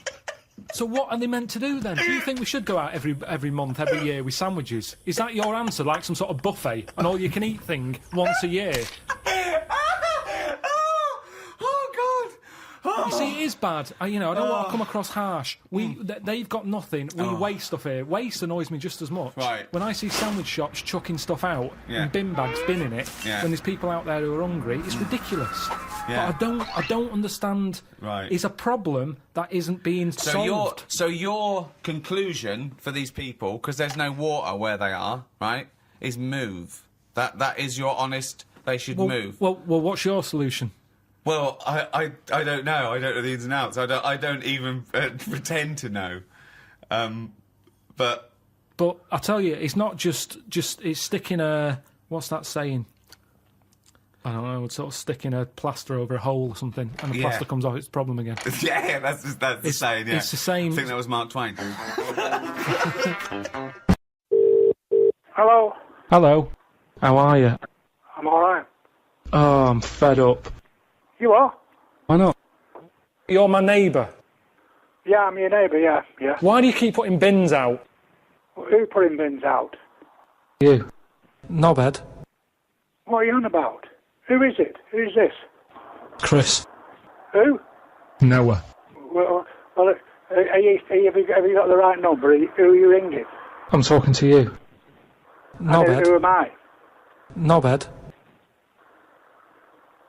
Well, you're a knobhead. I'm a policeman.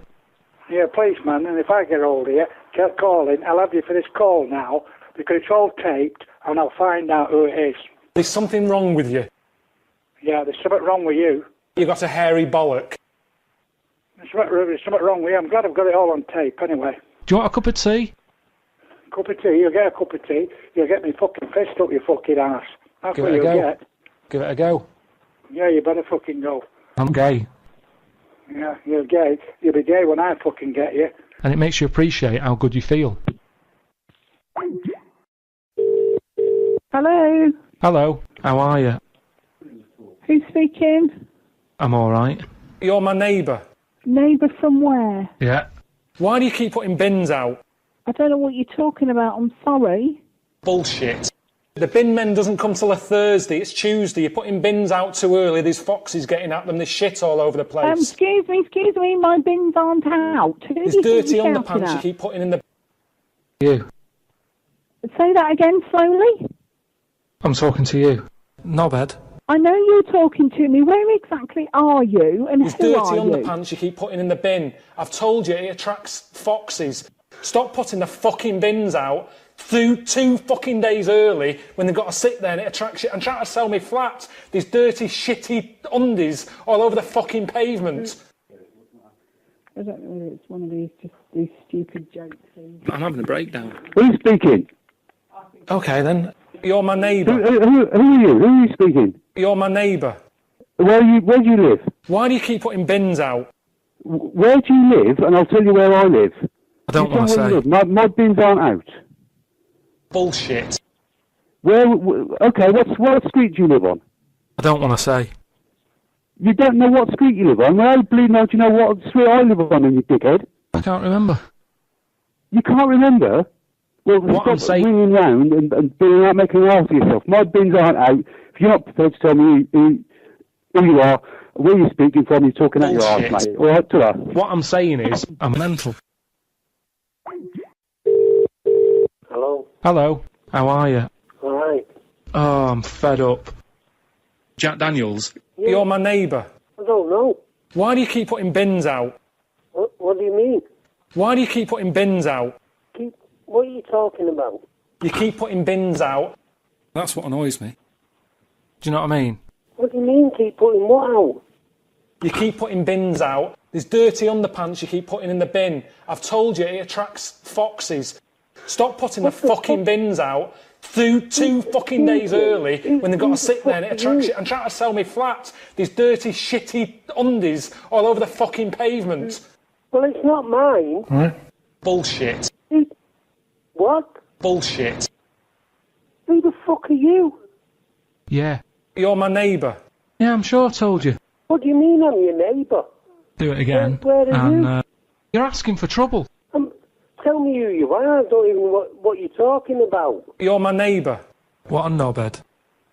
What do you mean I'm your neighbour? Knobhead. Don't... Hey, who are you and where The do you bins haven't live? been emptied. What? The bin men doesn't come till Thursday. Why do you keep putting bins out? What are you talking about? You do me, Where Eddie. do you live? Fucking hell. You see, you're making me look like a div here. I'm not your fucking neighbour. Bullshit. There's something wrong with you. What a knobhead. Hey, there's something wrong with you for phoning me. I'm My name's not surprised Jack you Daniels haven't done it to yourself. start with. What I'm saying is, why do you keep putting What you're bins saying is out? a load of fucking shit, so Why? who do you think you're talking to? Jack Daniels. You're my neighbour. No, I'm not Jack Daniels. Do it again, and there'll be trouble. Listen, who are you and where are you? Yeah, I'm sure I told you. What? I'm talking to you. You Knobhead. haven't told me anything. Where are you? Carl. Alright, I'm Carl. Be calm. Carl. Be calm when I get a phone call like this. Carl. Pilkington. What? Who are you? Why do you keep Where putting bins are you? out?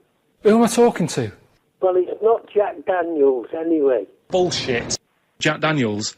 Why do you keep putting bins out? Let's get sick of it. Listen. You're asking for trouble. Are you fucked in the head or what? Piss off. Piss off. You just accused me of doing something like that and I don't even know who you are. Bullshit. I'm Oh. surprised you haven't done it yourself. Where do you live? Where do you live? There's something wrong with you. Because I'm busy. There's something wrong with you, you daft twat. No, but I get enough abuse now. I'm mental. You're fucking mental, alright. I'm having a breakdown. You're having a breakdown? I've been through a Fucking load will of do if trauma. I get hold of you. I can't handle it. Well, that's too fucking bad, mate. Where do you live? Do it again, and there'll be trouble. Do it again? What do you mean, do what again? You're asking for trouble. Am I? Stop putting the fucking bins out. Come and see me if you think you know where I am. So I'll see you there. Well, where am I? And where are you? Doesn't matter. Doesn't matter. That can go either way. What? I'd be very surprised. You'd be very surprised what? What I'm saying is, I'm not that happy with this. Happy with what? I mean, there's rubbish everywhere. What are you talking about? There's filth everywhere. Where you living? I don't even know what you're talking about. You keep putting bins out. You do me head in. But what can you Putting do? things out where? What is wrong with you people? What's wrong with you? What are you on about? Look, where do you live, you daft cunt? Where are you from? Where are you from? Where have you From been? Mars? Yeah, what's wrong with that? Yeah, 'cause you asked me about it. You're a fucking nutcase, you. Don't phone me again. What else is there? You're a bleeding loony. What tea bags have you got? You what? What? Do you want a cup of tea? Hello? Oh, you're gone, aren't you? Do you want a cup of tea? Do you want to go to Park House?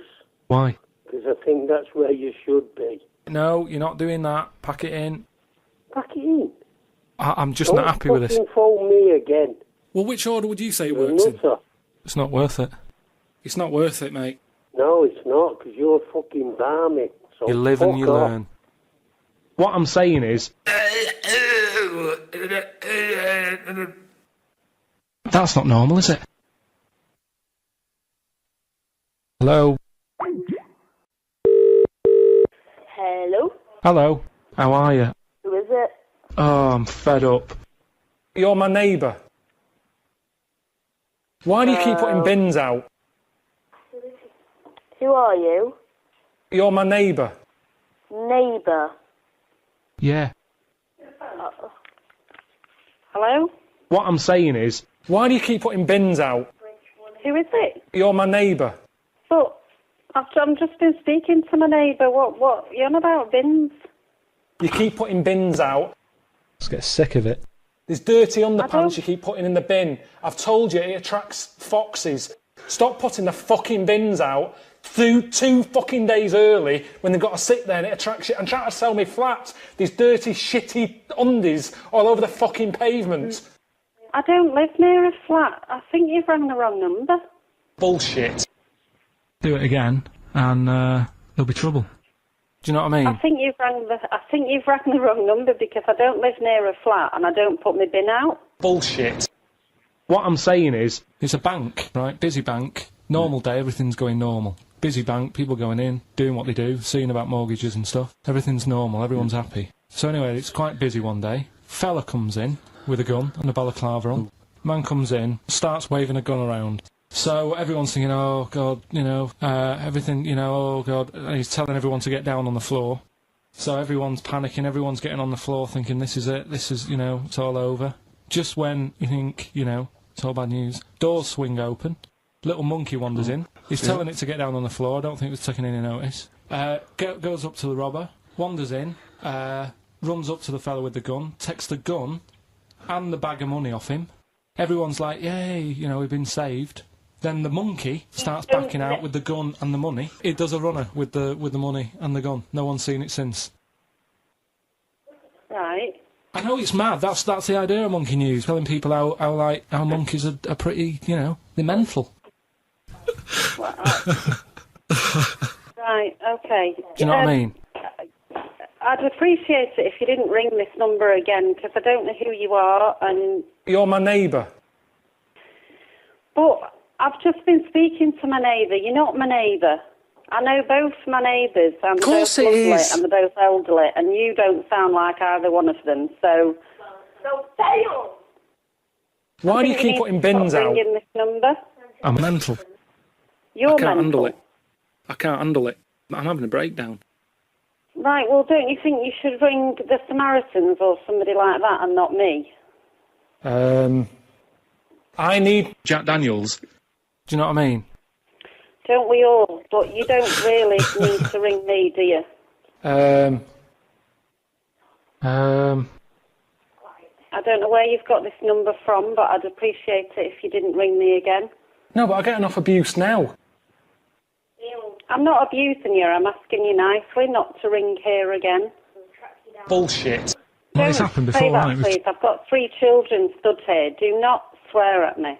Well, it's happened before, hasn't it? We've talked about that before. We haven't talked about it before. I don't know who you are. Yeah, I'm sure I told you. You're my neighbour.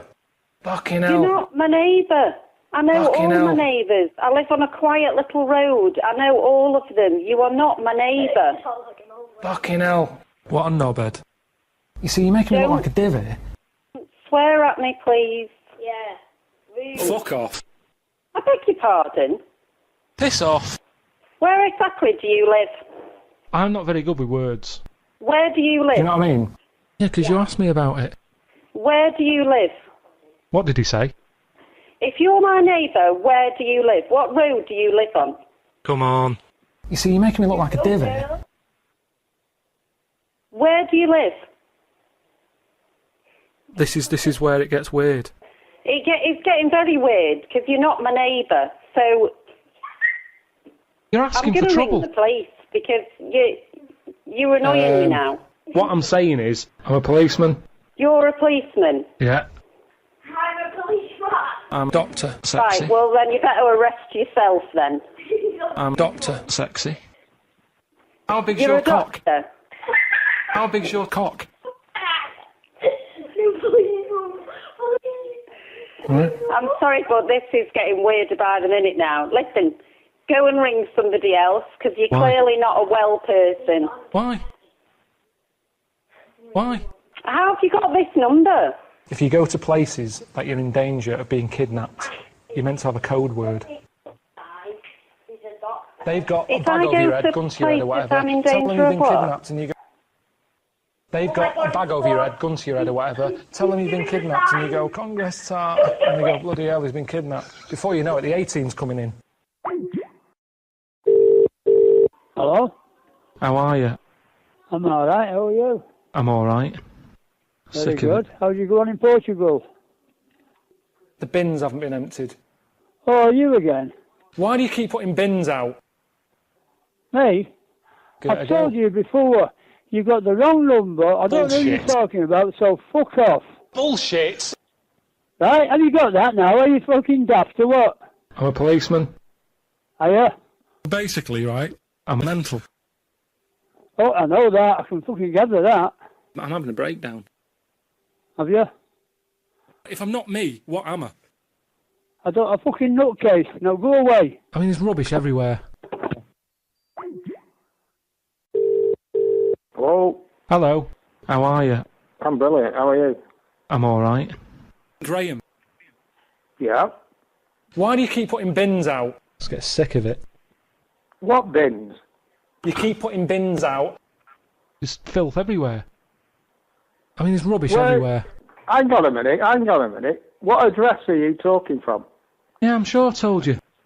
There's dirty underpants you keep putting in the bin. I've told you, it attracts foxes. Stop putting the fucking bins out. Two fucking what days address are you early talking when they've from? got to sit there and it attracts you. And trying to sell me flats. These dirty, shitty undies all over the fucking pavement. Excuse me, just a minute. Calm down, please. Who are you talking to? What address are you talking from? What a knobhead. I'm talking to you. Graham. No, you're the fucking knobhead, mate. What's your address? Graham. Graham? It's hard He's to still explain. there. Excuse me, listen. My last name is Graham, not my Yeah. first name. Graham. What address? I don't want to say. Why not? It's not worth it, mate. Well, It's I don't not know who worth you it. are. I don't know who you are. I'm a policeman. You're a policeman? Alright, I'm Karl Karl who? Pilkington. Karl Pilkington. I don't know a Karl Pilkington. You're my neighbour. Which address? Tell Well, me the which address. order What is my address then? Well, which order would you say it works in? No. Listen, what address do you think I live at? That's what annoys me. No, Bullshit. you tell me. Fuck off. What address are you phoning from? I'm not gay. Who says you are? Come on. I think you want to get your head sorted, mate. No. I need Jack Daniels. Do you know what I mean? I don't know who you are, and I don't know what you're talking about. I'm just not happy with this. It's not my problem. It's not my problem, because I don't know who you are. There's something wrong with you. No, there's something wrong with you, mate. I'm surprised you haven't done it yourself. Get rid of it. I think you're taking the piss, mate. What a knobhead. No, you're the knobhead. No. What I'm saying is, why do you keep putting bins out? Hello? Hello? The bins haven't been emptied. Why do you keep putting bins out? What are you on about? You keep putting bins out. There's filth everywhere. Where am I putting bins out? Stop putting the fucking bins out. That's the option. You're asking for My trouble. bins are around the back of my house. You're asking for trouble. I beg your pardon? Yeah. It's not my problem. Yes, do you think we live at? I'm a policeman. Hey, for a policeman. Come round here then. Yeah. Come round here. Come round to the house that you've sold definitely. into. Why? You're Do you want a cup of policeman. tea? Come and have a look. Do you want a cup of tea? Who wants a fucking cup of tea? What is over your head? Jack Daniels. Fucking knobhead. I'm mental. You are. What a knobhead. Knobhead. Hello? Hello. How are you? I'm fine. Who am I speaking to? Oh, I'm fed up. You don't know me. You're my neighbour. You keep putting bins out. Just get sick of it. What are you talking about? What road do you live on? The bin men doesn't come till a Thursday. It's Tuesday. You're putting bins out too early. There's foxes getting at them. There's shit all over the place. I've not got any bins out. What road do you live on? Yeah, I'm sure I told you. There's dirty underpants you keep putting in the bin. Stop putting the What road fucking do you bin. live on? Stop putting the fucking bins out. Two I've fucking got- days I've early, not got and they've any got to sit bins there out. and attract shit and try to sell me I flats. never put them These out. dirty, shitty undies all over the fucking pavement. Listen to me.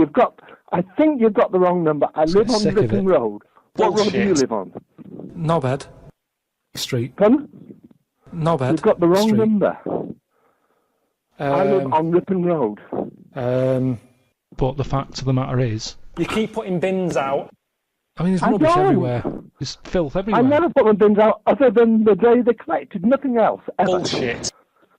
You've got the I'm wrong surprised. person. What a knobhead.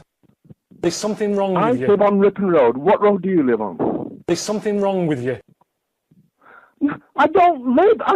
Who are you? No, but I get enough abuse now. You're my neighbour. Wait a minute. What road do you live on? I'm talking to you. Wait a minute. I live on Ripon Road. What road do you live on? If moths had eyes, would they be happier? How do they know they're not dead? Are you? I don't know who you are. I never leave bins out. I'm looking at now. There's no Cavemen bins out hunting for now. food. You've got the wrong person. Of course it is. Basically, right? Who are you? I'm a policeman. You're a policeman? Yeah. Right, what's your address? Why do you keep putting bins out?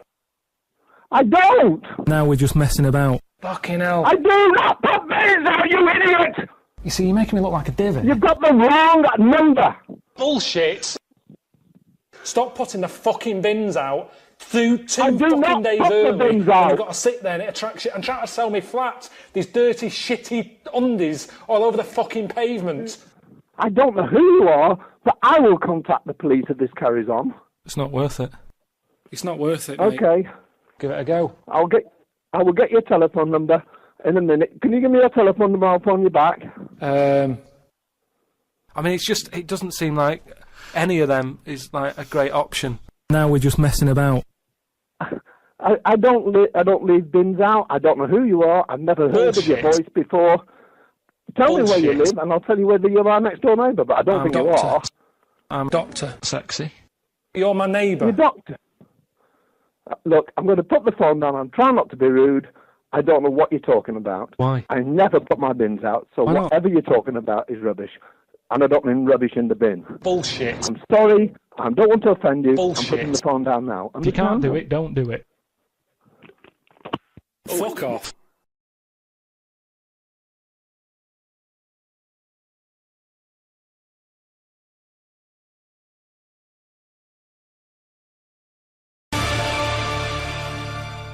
On TV. I just think there was a kid who grew up in our avenue, right, on the estate, who, when it was born, right, we kind of thought it's got no chance, this kid, because its man was a bit of a rumman. You know, a rumman? Where's that? No, just like, you know, she liked going out and having a fag and like having a drink, and she's never at home. It's the one who had the horse in the house. Sure. Right, which I don't want to go over. Sure. It's old news. It's out there, isn't it, if you want to find out about the horse in the house. But she had a kid, and everyone was pretty surprised when they saw it, because it was a good-looking kid. She was surprised, because, like, you know, the man wasn't that good-looking, the dad was a bit rough. But it came out, and she was showing it around the avenue, going, look at this I've had. And she was chuffed with it, because it's probably like one of the newest things she's ever had, because everything else was always sort of second down and what have you. But suddenly she's got this brand new little baby, right? Anyway, as it grew up, right, those looks went. Right. And I'm not talking getting old, I'm talking by the age of about 3. It looked rough already, right? And all that just happened because that's the life it was in, right? Yeah. So like it had like a patchy head. Its hair. It had a patchy head. A patchy head. It's just sort of. It wasn't a North American Indian. What do you mean, a patchy head? Just his hair was patchy. He used to chase sort of cars and stuff. It's cars. Sorry. What do you mean? That's what he did for his. Sorry, did she let it get raised by wolves? No. But all I'm saying is that at the end of the day, what is it that makes a person? Do you know what I mean? Now, I don't know what state he's in now, but maybe he learned all his mistakes by the age of 4. Well, the only time I wanted a wig was when I did jury duty once, right? And it was annoying that I was sat on the jury, right in front of, like, these criminals, right? Everybody else has got disguises. The judges have them wigs on, right? That's not disguises! It is a disguise. That's a disguise. That's why judges wear them, right? So no! Well, then why did they print their name in the paper and have a picture? What do you mean it's a disguise? It's a disguise, isn't it? No! If it was a disguise, they'd go in with one of those glasses with a nose and the beard attached if it was a disguise. All judges would look like Groucho Marx if it was a disguise. Well, I'm just saying that's what annoyed me when I was sat there on the front row, right? I couldn't have been any closer to the criminals, right? I was sat there and I thought, why didn't I just pop a little wig on or a pair of glasses? Seen you in the front row at Crown Court. No, because I'd love to see it because in this country you're not allowed to show pictures of jurors. You can't take photos in a courtroom, so there's always these sketch artists that draw drawings, and it's on the news. The idea that we'd have seen 11 people and a sort of Krusty the Clown figure would have been amazing. Yeah, I would love to see the artist do an interview, because it would be like complicated people. Oh, hey, he looks characterful, and then just a little round Charlie head. Brown. Charlie Brown sitting on the end. Okay, Carl, you're in charge of the world now. You are this, you're all-powerful. You're like a god, okay? You can do anything. You call all the scientists, and they go, what do you want of us? Oh, orange-headed one. What the fuck do you want of us? Right? What do you want them to do? Go. What do you say?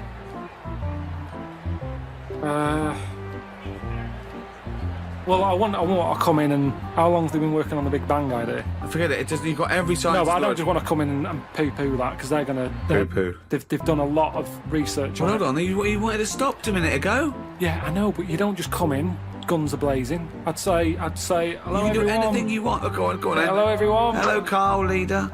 Right, listen, this Big Bang thing you've been doing... Yeah, well, that's just only a few of us. That's like less than 1,000,000% of us. We're all here. Yeah. I've dropped AIDS research. I've dropped cancer research. Right, well, why have you dropped that? Who's told you to do that? Well, no, we knocked off. They said you wanted to tell us something. We're all here. Every scientist in the world Well, is listen, here. what research are you doing? Oh, well, I'm looking at what happens if you give Feminax to an owl. What happens? Well, I'm halfway through it. I got called away. Look, I'm really busy. What do you want me to work on? Who said they're doing cancer? Go back to work. Cheers. Right. Okay, the rest of us doing stuff that you think we're fanning around with, what would you want us to do? Well, I can't do it all today. What about me? I was doing AIDS. Hang on a minute. I was doing AIDS. You just wait a minute. Right, okay, why does cancer get to go back? Are you saying that cancer's a bigger problem than AIDS? You go back to work. So AIDS can go back. I'm doing restless legs. Right, can everybody but the Big Bang people leave?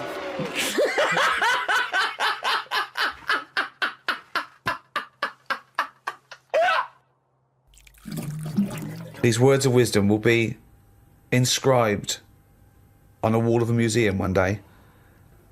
Proceed. I think trousers are going to be stopped being made. Just because you see kids now, they've got pants around their ankles. They're going further and further down. So I think that's evolution, just getting rid of the trouser. Right. It's just dropping naturally. That's the evolution of the trouser, because it's dropping incrementally Well, you see now, down you can the see arse. kids' underpants, so they're just dropping. Yeah. I think they'll get to a point when they just don't bother wearing them anymore. Right. Prediction 1! Okay, That's an amazing one! They'll stop making trousers in the future, okay. We're going to get weaker. That's already happened. Mm-hmm. They used to say, an apple a day keeps the doctor away. Now they're saying eat 5 fruits. Right. So we've definitely, that's evidence. You can't argue with that. I'll probably put that first because the guy's right. What's number 2? So swap that round. Okay, that's number 1. Give him the pants second. Yep. I'm gonna die. Okay, they number 3. used to say, an apple a day keeps the doctor away. They used to say, pull your trousers up. No, they say, put them down, you can. I've never had such fucking dribble in my life. Number 3. Right, number 3. Oh, the scholars are now waiting with bated breath when they find this old scroll, and they go, ooh, what can number 3 be? I reckon we'll blend all our food. Oh, God! No, because he was going to make a point about race. I never thought it would be, we'll blend all our food. they do for babies, you mean? Just yeah, I just think when you think about all the stuff we eat now, cavemen chewing on big lumps of meat. Yeah. We had wisdom teeth. Yep. Now they say, "Oh, take them out. You're not using them." Yep. Why not using them? Because your food's soft. Yep. Sorbet. Yep. Soups. Yeah. You know, everything's softer, Just isn't it? When you those get an two, avocado, they say, "Is it soft?" Everyone's squeezing the food before they buy it. Yeah. No one wants anything tough. Yeah. So I think chewing is a sort of It's a thing of the past. We haven't got the time to chew. Everyone's like, "Hurry up, eat that." You don't have to go out for dinner with Ricky. He's like, "Hurry up." Like, I'm still eating it. Well, he does blend his food, I think. Okay, so blending food. Great. I reckon. What else do we do now? So I've done teeth. Done trousers. I've come up with this idea. It's sort of like glasses, but you can live wherever you want to live. What do you mean? Everything that's real, you're not looking at that anymore. This is really the future. I'd put this at number 10. This is like... We're only doing 5, fuck me. So what you mean is that you look through the glasses and instead of seeing what the real world, you see a tropical what paradise. You want to see. So if you're a young kid and you like the idea of living in the urban ghetto with all graffiti on the walls and that, you can see that. Yeah, but hold on, are you walking around? Because you'll be bumping into stuff, won't you? No. Why not? No, what you mean is that the stuff that's there in the real world is being digitally reimagined in your glasses. So what was a nice country lane is suddenly now an urban ghetto. It's got loads of graffiti on it. Sure. Absolutely mental, pointless, would never work. Absolutely one of the maddest things you've ever said. Really weird, that one. Yeah, It could be done. I reckon it could be easily done. Why would it be? Okay, Because- that last one, that's number 4. That's a load of bollocks. So what's number 5? There'll be more letters in the alphabet. Why? Why? Because we're running out of words now, aren't we? No, we're not running out of No, words. we are. We are definitely running out of words. Just using the letters we've already got and making new words. Yeah, we're making, No, but we haven't got enough now. Of course we have. Have you any idea? You could have a word with 9 L's before you run out. Yeah, and they do in Wales and what have you. That's because their alphabet is shorter than ours. They've only got something like 24 letters over there. Right. They go mental with the L. Now what we do is we've got 26 letters, but we are now struggling. We're not struggling at all. We are. We're not. I mean, it's a stupid... Boswallocks in shampoo. Now there's a word where they've gone, well, we've invented something here. What? We've got something we're putting in shampoo. Boswallocks? Boswallocks. Have you just made that up? No, it's now they go, new with Boswallocks and ceramide R. Yeah, but that's a new word because they have to, they come with a new word. But it's a terrible word. Why? Boswallocks. It's another word. Is that real? You've made that up, have you? I haven't. It's a real word. Yeah. Now this is what I'm saying. So years ago when they came up with all the sensible ingredients, sodium. That sounds. That sounds all right. He likes sodium. He doesn't like Boswallocks. Because it sounds like something in it, like an ingredient. Well, yeah, but that's because you're used to it. Is this a load of Boswallocks? Are you winding me up? No, the two it's of you? real. It's real, and that's because 26 letters. We've wasted them. Years ago, we went mental with the, pneumonia, sticking a P on it, and there's loads of words where you go, "What's that letter doing in there?" Whereas now, they can't do that. They've gone, "Whoa, pull that back. Why is that letter there?" And now you've got stuff like abbreviations and stuff. Yeah. Let's not waste letters. Let's just control it a little bit. Cars are called things like, GTI or something, because they're going, well, I can't think of a word to call this. So they're giving them letters. Think of a word now. Think of a word that hasn't been made up. What do you mean? Well, tell me a word that hasn't been made up. All words have been made up. No, one that hasn't. That could be used. Say if I invent something now to put in shampoo, what can I call it? Quick. Cranberry. No, it's too close to that. No, we can't get that past the advertising person. Scrimpton. Scrimpton. Yeah.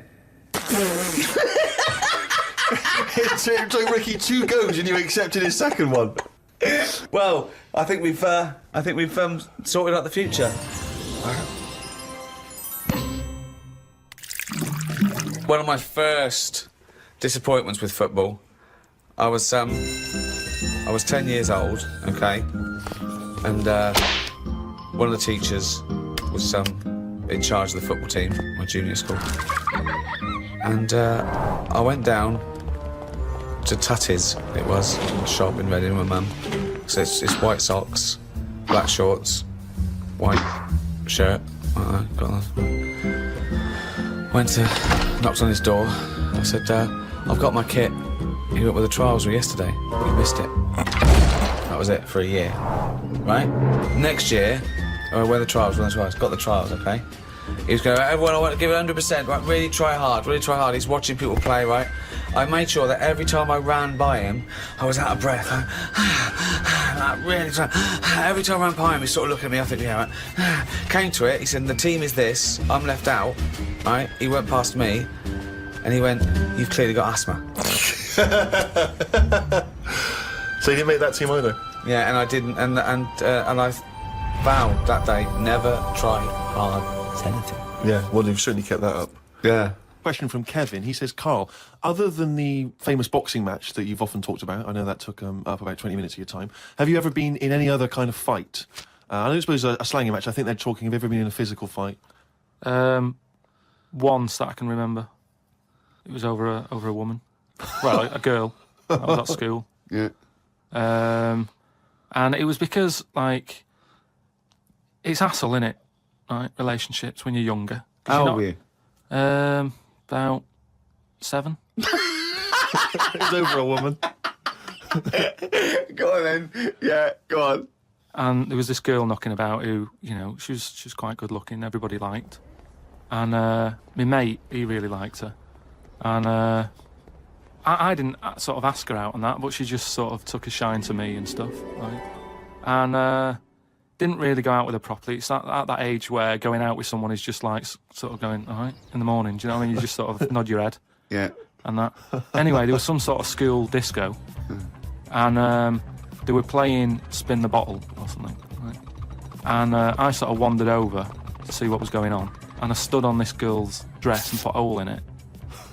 And she started crying. I was like, oh, I can't be doing with this, right? You know, what's up with you? It's old, what's up with you?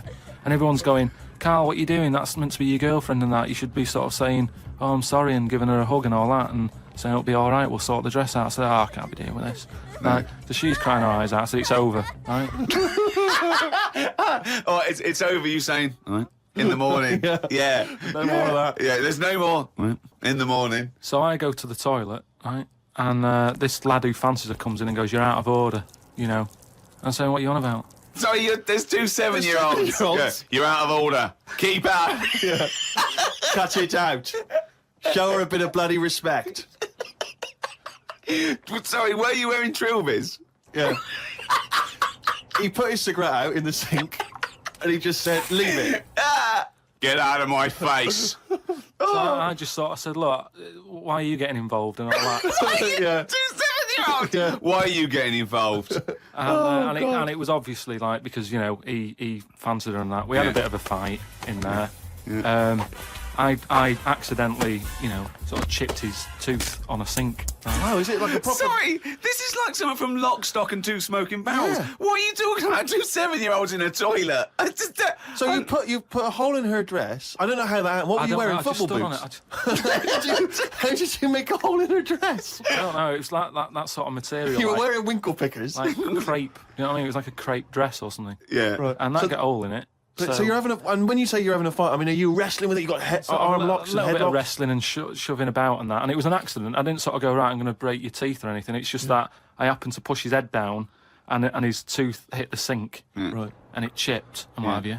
After that, like I sort of left there and stuff, and we had to go into assembly, and there was a copper in there doing some presentation saying, "Listen, kids, you know, don't get into trouble, because we're out there and we'll get you."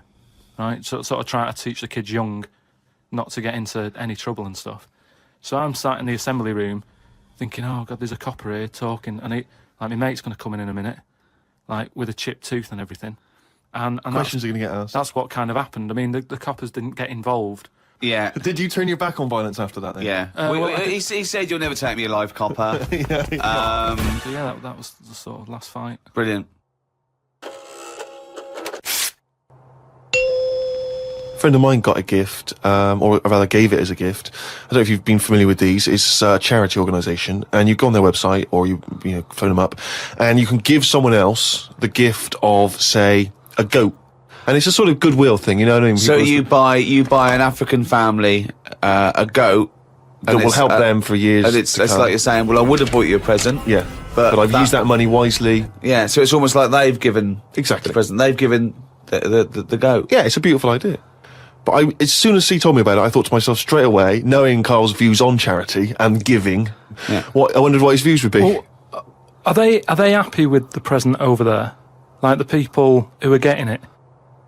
You're an idiot. What, you think an African family wakes up and there's a little goat with a ribbon tied round it, and they go, oh, look what Santa brought us. Look, and that mince pie's gone and that glass of milk. You're such an idiot. No, but what I'm saying is, does that family want a goat?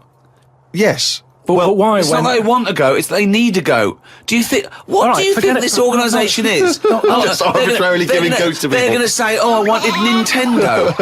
What are you thinking? Well, what I'm saying is, right, let me put myself in their shoes. Well, this will be I a haven't first. got any. But say I'm one of them, right, over there. Right, I'm sat there, it's Christmas Day, right? I open it up, open the present, little goat there, right? Now, if I was one of them, I'd be going... Not another mouth to feed. At the end of the day, there isn't enough food to go round for themselves, never mind a goat. Don't they say, like, having a dog and that is quite expensive? Sometimes they say, you know, what with all the injections you've got to give it. Well, I'm assuming it's all above board. The goat's had its injections. That's what some of the money goes towards. It's just a way of redirecting cash. But the thing is, why do they want that goat? What's the main reason? What does a goat give you? Milk. Right. Now, wouldn't it be easy to just send them a bottle of milk? Without all the hassle and the headaches that come with it. That's all I'm saying. And the other thing is, think about the goat. That was happy over here. Suddenly, it's on barren land. No grass. I'm gonna burst! What do you mean? You didn't send a goat from here. I'm saying, who's happy at the end of this, right? You've got a fella who hasn't got a present over here because the mate bought him a goat, right? So yeah, let's do this properly. So there's a tick. He's not happy, right? Then you've got the person who's opened it, who, like you said, wanted something else, right? It's a goat. They go, who's going to look after this, right? So tick, they're not happy, and then you've got the goat going, what am I doing here?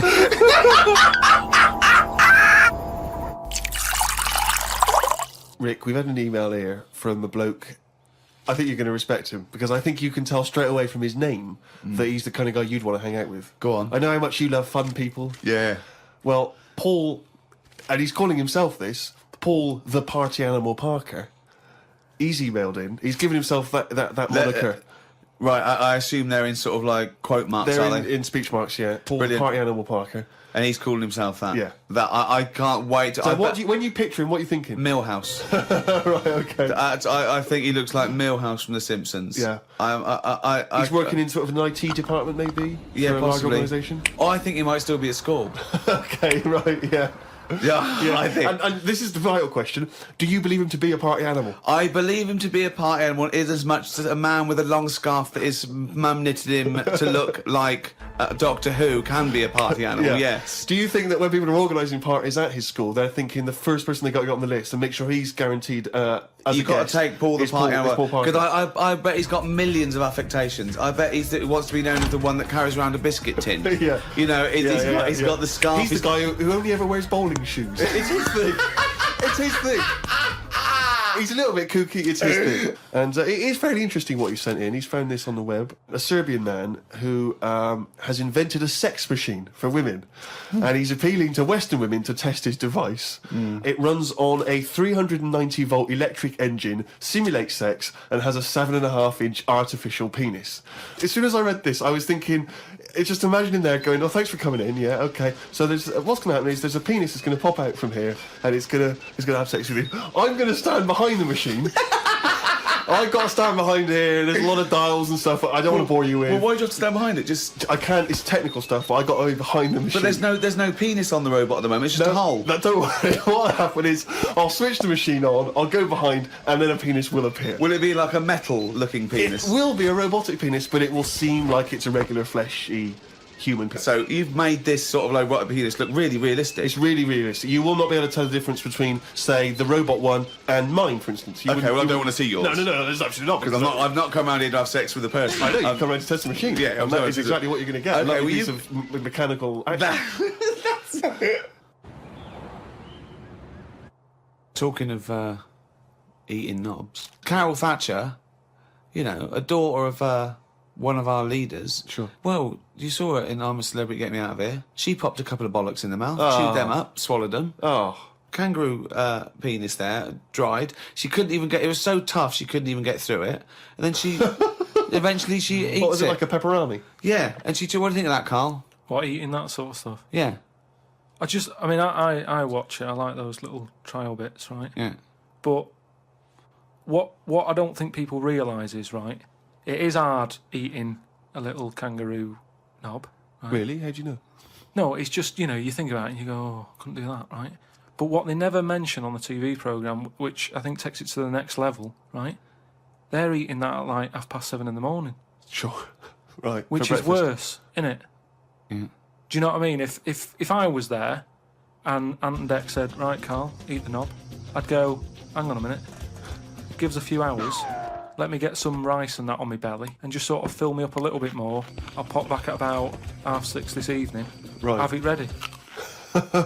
And I'd be happier then. It's just that thing of, you know, you don't want to eat animal genitals on an empty stomach. So what are you saying? You could... I'm saying like I could eat a knob at night, but. Just cut that there. We'll loop that. If any DJs are listening, just take that quote. I could eat a knob at night by Karl Pilkington. Maybe do a dance remix. Yeah, I think maybe you're sort of a house producer, and you could maybe get some kind of high energy beat going, and then we could just send that out to some of the gay clubs. I'm sure it'd be really popular. Please, anyone send us, you know, that looped with a nice little, you know, funky house beat. Karl Pilkington saying I could eat a knob at night.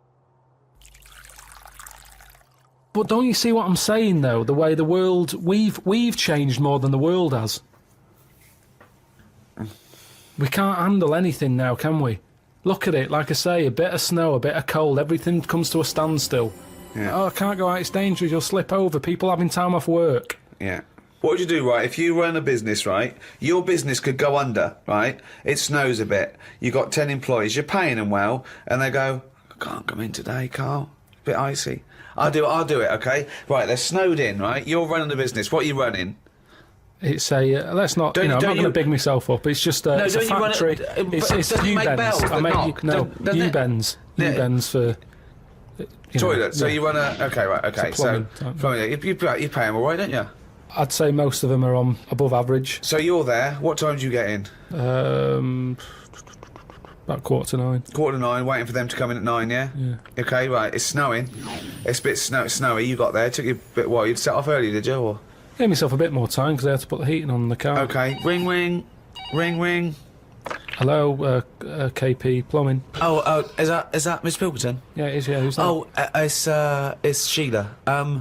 Listen. Sheila, shouldn't you be here by now? Yeah, no, I was going to set off. We'll set off now. Stop wasting time. We've got a big order on. No, I know. We're all on a bonus here if we get this done. I'll see you in 10 minutes, shall I? I can't make it. What? I can't make it. Why not? The car won't start and it's slippy on the drive. I just can't get out. Get the transport. I'll see you in... I'll give you 20 minutes, all right? Don't worry about it. Thanks for calling. I'll see you in a bit. I'm also scared of the ice. I'm scared of the ice. I'm not gonna come in today. It's dangerous. So what are you gonna do? Well, I'm gonna wait until the ice and snow goes away and then I'm gonna come in. But they're predicting it's gonna be about 2 weeks before they clear all this. I can't really travel in this. It's a bit dangerous. Well, I'll tell you what. You stay at home. I'll replace you. Because I need someone to come in with a big... What, you're firing me because I can't get into work with this... Well, I got into work, Sheila. Yeah, I know, but I mean, you don't live with me, do you? If you did live with me, then you'd probably see how... It was bad where I was as well, I'm here. Do you know how bad it is here? When you come round and have a look how bad it is here, you drive my... Tell you what, you come round and drive my fucking car because I'm snowed in, you fucking calling me a cunt. And I'll tell you, if you fire me, I'll tell you to drive uni, you bald-headed wanker. Right, you're fired anyway for that. You're in fucking trouble then. Right then, see ya. Right, and then she's done with. She's weak anyway. Ring, ring. Ring, ring. KP Plumbing. Hiya, is that, Mr. Pilkington? Yeah, it is, yeah. Hi, it's Bob here. Bob. Yeah, bit of trouble, in my area, it's absolutely snowing, it's impossible, no one's getting out. I live near Sheila, Bob, by the way. listen, yeah, well, Sheila's just been on. She's saying she can't get in either. She can't. I've just seen her out there trying to dig her car out, and she's hurt her back. She's really tried hard to get to work, but she can't do it because she's not very rich and her car doesn't work. She hasn't got the right tyres. And there's no public transport. They've cancelled those.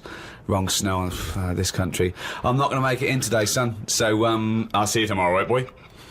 Well, no, you're saying you'll see me tomorrow. Yeah. But you'll probably call up tomorrow with the same thing. Well, only if it's snowing still. Now, listen, It might not well, I can't run a business like this, Bob. Yeah, it's not my fault, is it really? So go round to Sheila's and like slag me off if you want. But I tell you what, you're not coming back here. Fuck off. One chance. Give them one chance. Oh. Well, you didn't even give them one chance. No, because they've done it before.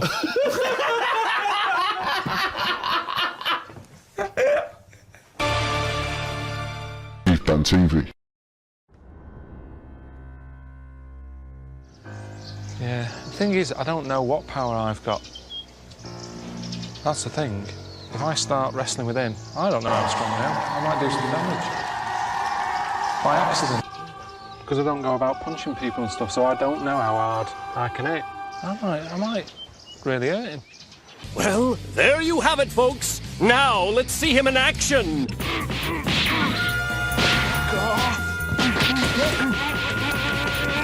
When I was a kid, my dad said I better can't kick me height. And I said I better can.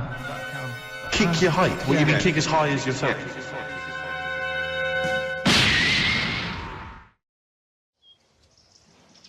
I'm not cut out for Kung Fu, I know that much.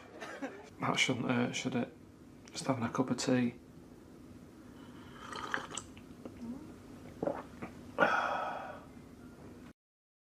Carl, you've studied the Bible over the last couple of days. Well. And you're going to give us basically the Bible abridged, is that right? Just condensed? Just that, you know, it's that time of the year when religion, well, let's do a sermon. Everyone settle down at home, turn the radio up. This is Reverend Karl Pilkington with the history of the Bible. Alright, thank you very much. Right, well, thanks for coming. Starting off, you know, I mean, I started off at the beginning of the book, what have you? The Bible, we'll call it for the sake of argument. Right. There's quite a bit missing. It doesn't say about how sort of God was already about, so it doesn't go right back to the beginning. Right. Okay. God's already knocking about and that. Yep. Anyway, he made the world, right? He did all that, right? Yep. He sorted out sort of sun in the day and that, so everything's light and you can see yourself about. Right. He did the stars and the moon for at night, right? I was thinking about that. If I was him, I probably would have just let it be day all the time rather than having two systems. We're not criticising. No, I'm not having a go. I'm just saying. I mean, it's easy now, isn't it, in hindsight, to sort of say, do you know what? It's easy to really criticise him, but he was working. He sort of loosened the top. You just got it off. Yeah, he did a lot of the work. Yeah, cheers. No, I'm just saying though, like they mess about with the clocks and that because of farmers getting up in the dark and that. If it was day all the time, less crime and that. I'm just saying it might have been worth an idea. You missed a trick there, is what you're saying. But he moves in mysterious ways, so you don't know why he's done that. He might be thinking something that your small brain can't really. Fair enough. I'm not having a go, like I say, I'm just reading it and thinking about it. That's what it's all about, innit? Yeah, education, get yourself thinking. Yeah, go on. Anyway, so he did all that. He made the sun and that, and then he said, "Oh, make some creatures and stuff." He made a load of birds, loads of different birds, creatures, animals, and that. Because with the world being so big, it's like if you buy a big house, you need more furniture, don't you? Right. So he made this, and he was like, "Oh, God, what am I going to fill it with?" So this is why he did all these. Right. Animals. That's not actually in the Bible. You speculated there on the mind of God. Well, I'm sort of just treating it like it's his big house, right? Okay. And he's filling it. He's making it look nice, different birds and what have you. Right? It's just my opinion. Like it's making it sound like the Playboy Mansion. Yeah. So anyway, right. So he does all that, and he thinks, right, I'll make a little man and a woman. Sure. Who we all know as like Adam and Eve. Yeah. Everyone knows their names, but at no point is their surname mentioned. Right? Well, he's not going to have trouble with the post, is he? So anyway, right, Adam and Eve are knocking about. God says to him, "Look, just enjoy yourselves and that, right?" Do what you want, but I'll tell you this. I'm only telling you once, he said. He said, don't be eating fruit from that special tree. Yeah.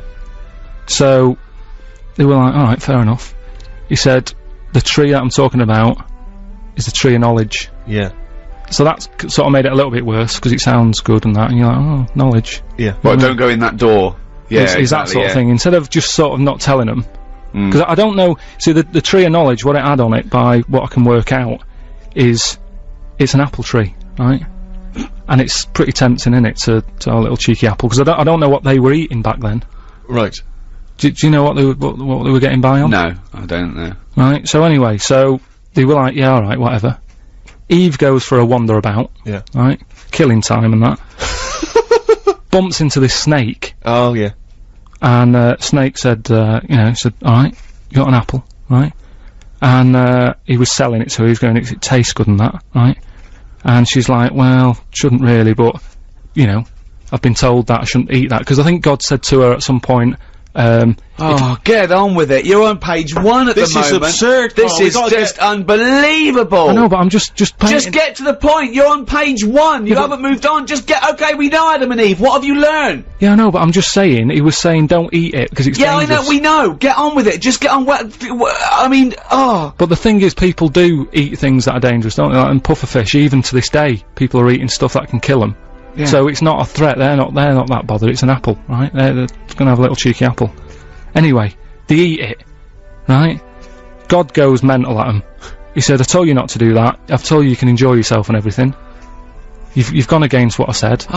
You've eaten the apple. Adam and Eve sort of got told off and what have you. They went off and had kids.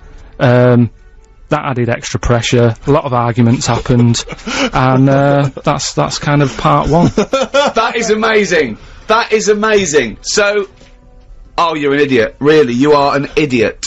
Well, part 2 later then.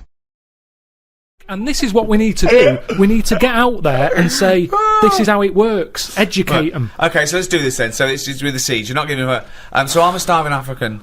Hello, Carl. Have you got any food? Got any food? Got any sandwiches? Well, I have, but if I give you my sandwich, there's someone else behind you, and they'll all come out. So what are you gonna do then? What are you gonna do? I'm gonna help you. How? What are you gonna do? I'm gonna make you think about how to make food. Oh, okay, right. Have you ever grown anything before? No. Right, well, here's some seeds for potatoes. Brilliant. Oh, thanks, Carl. See you later. Do I just put them in the ground, yeah? Put them in the ground and water them. Oh, there's no water, you dopey cunt.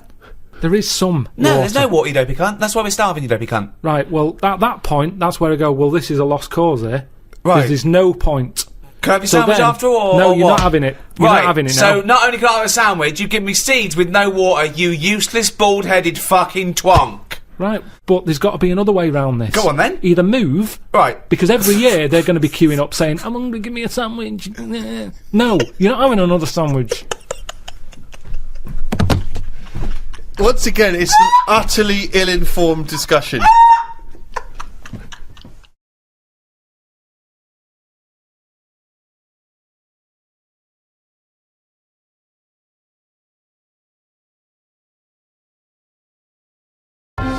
For centuries, life's big questions have challenged some of the world's greatest minds.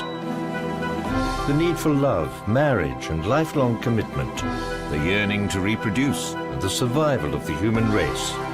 The search for a vocation. The desire to find happiness. And the inevitable death. But Karl Pilkington has not given a second thought to any of these issues. This cat's cross-eyed. I've never seen that before.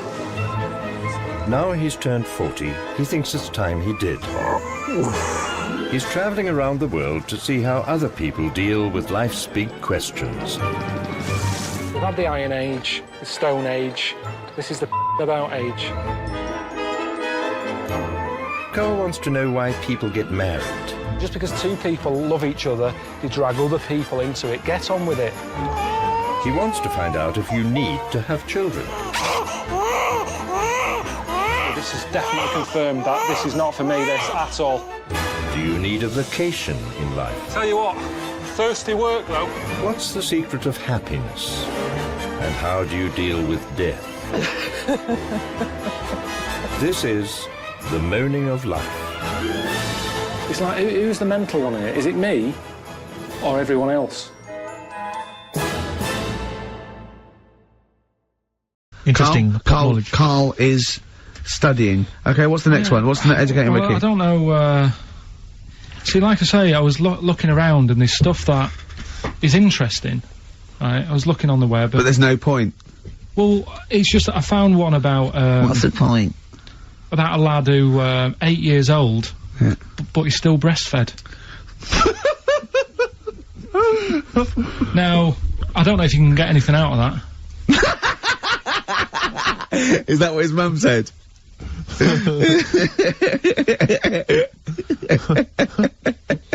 What do you mean I don't know if I can get anything out of that? You don't need to. No, it's just that, you know... Where did you read that? That was on the internet.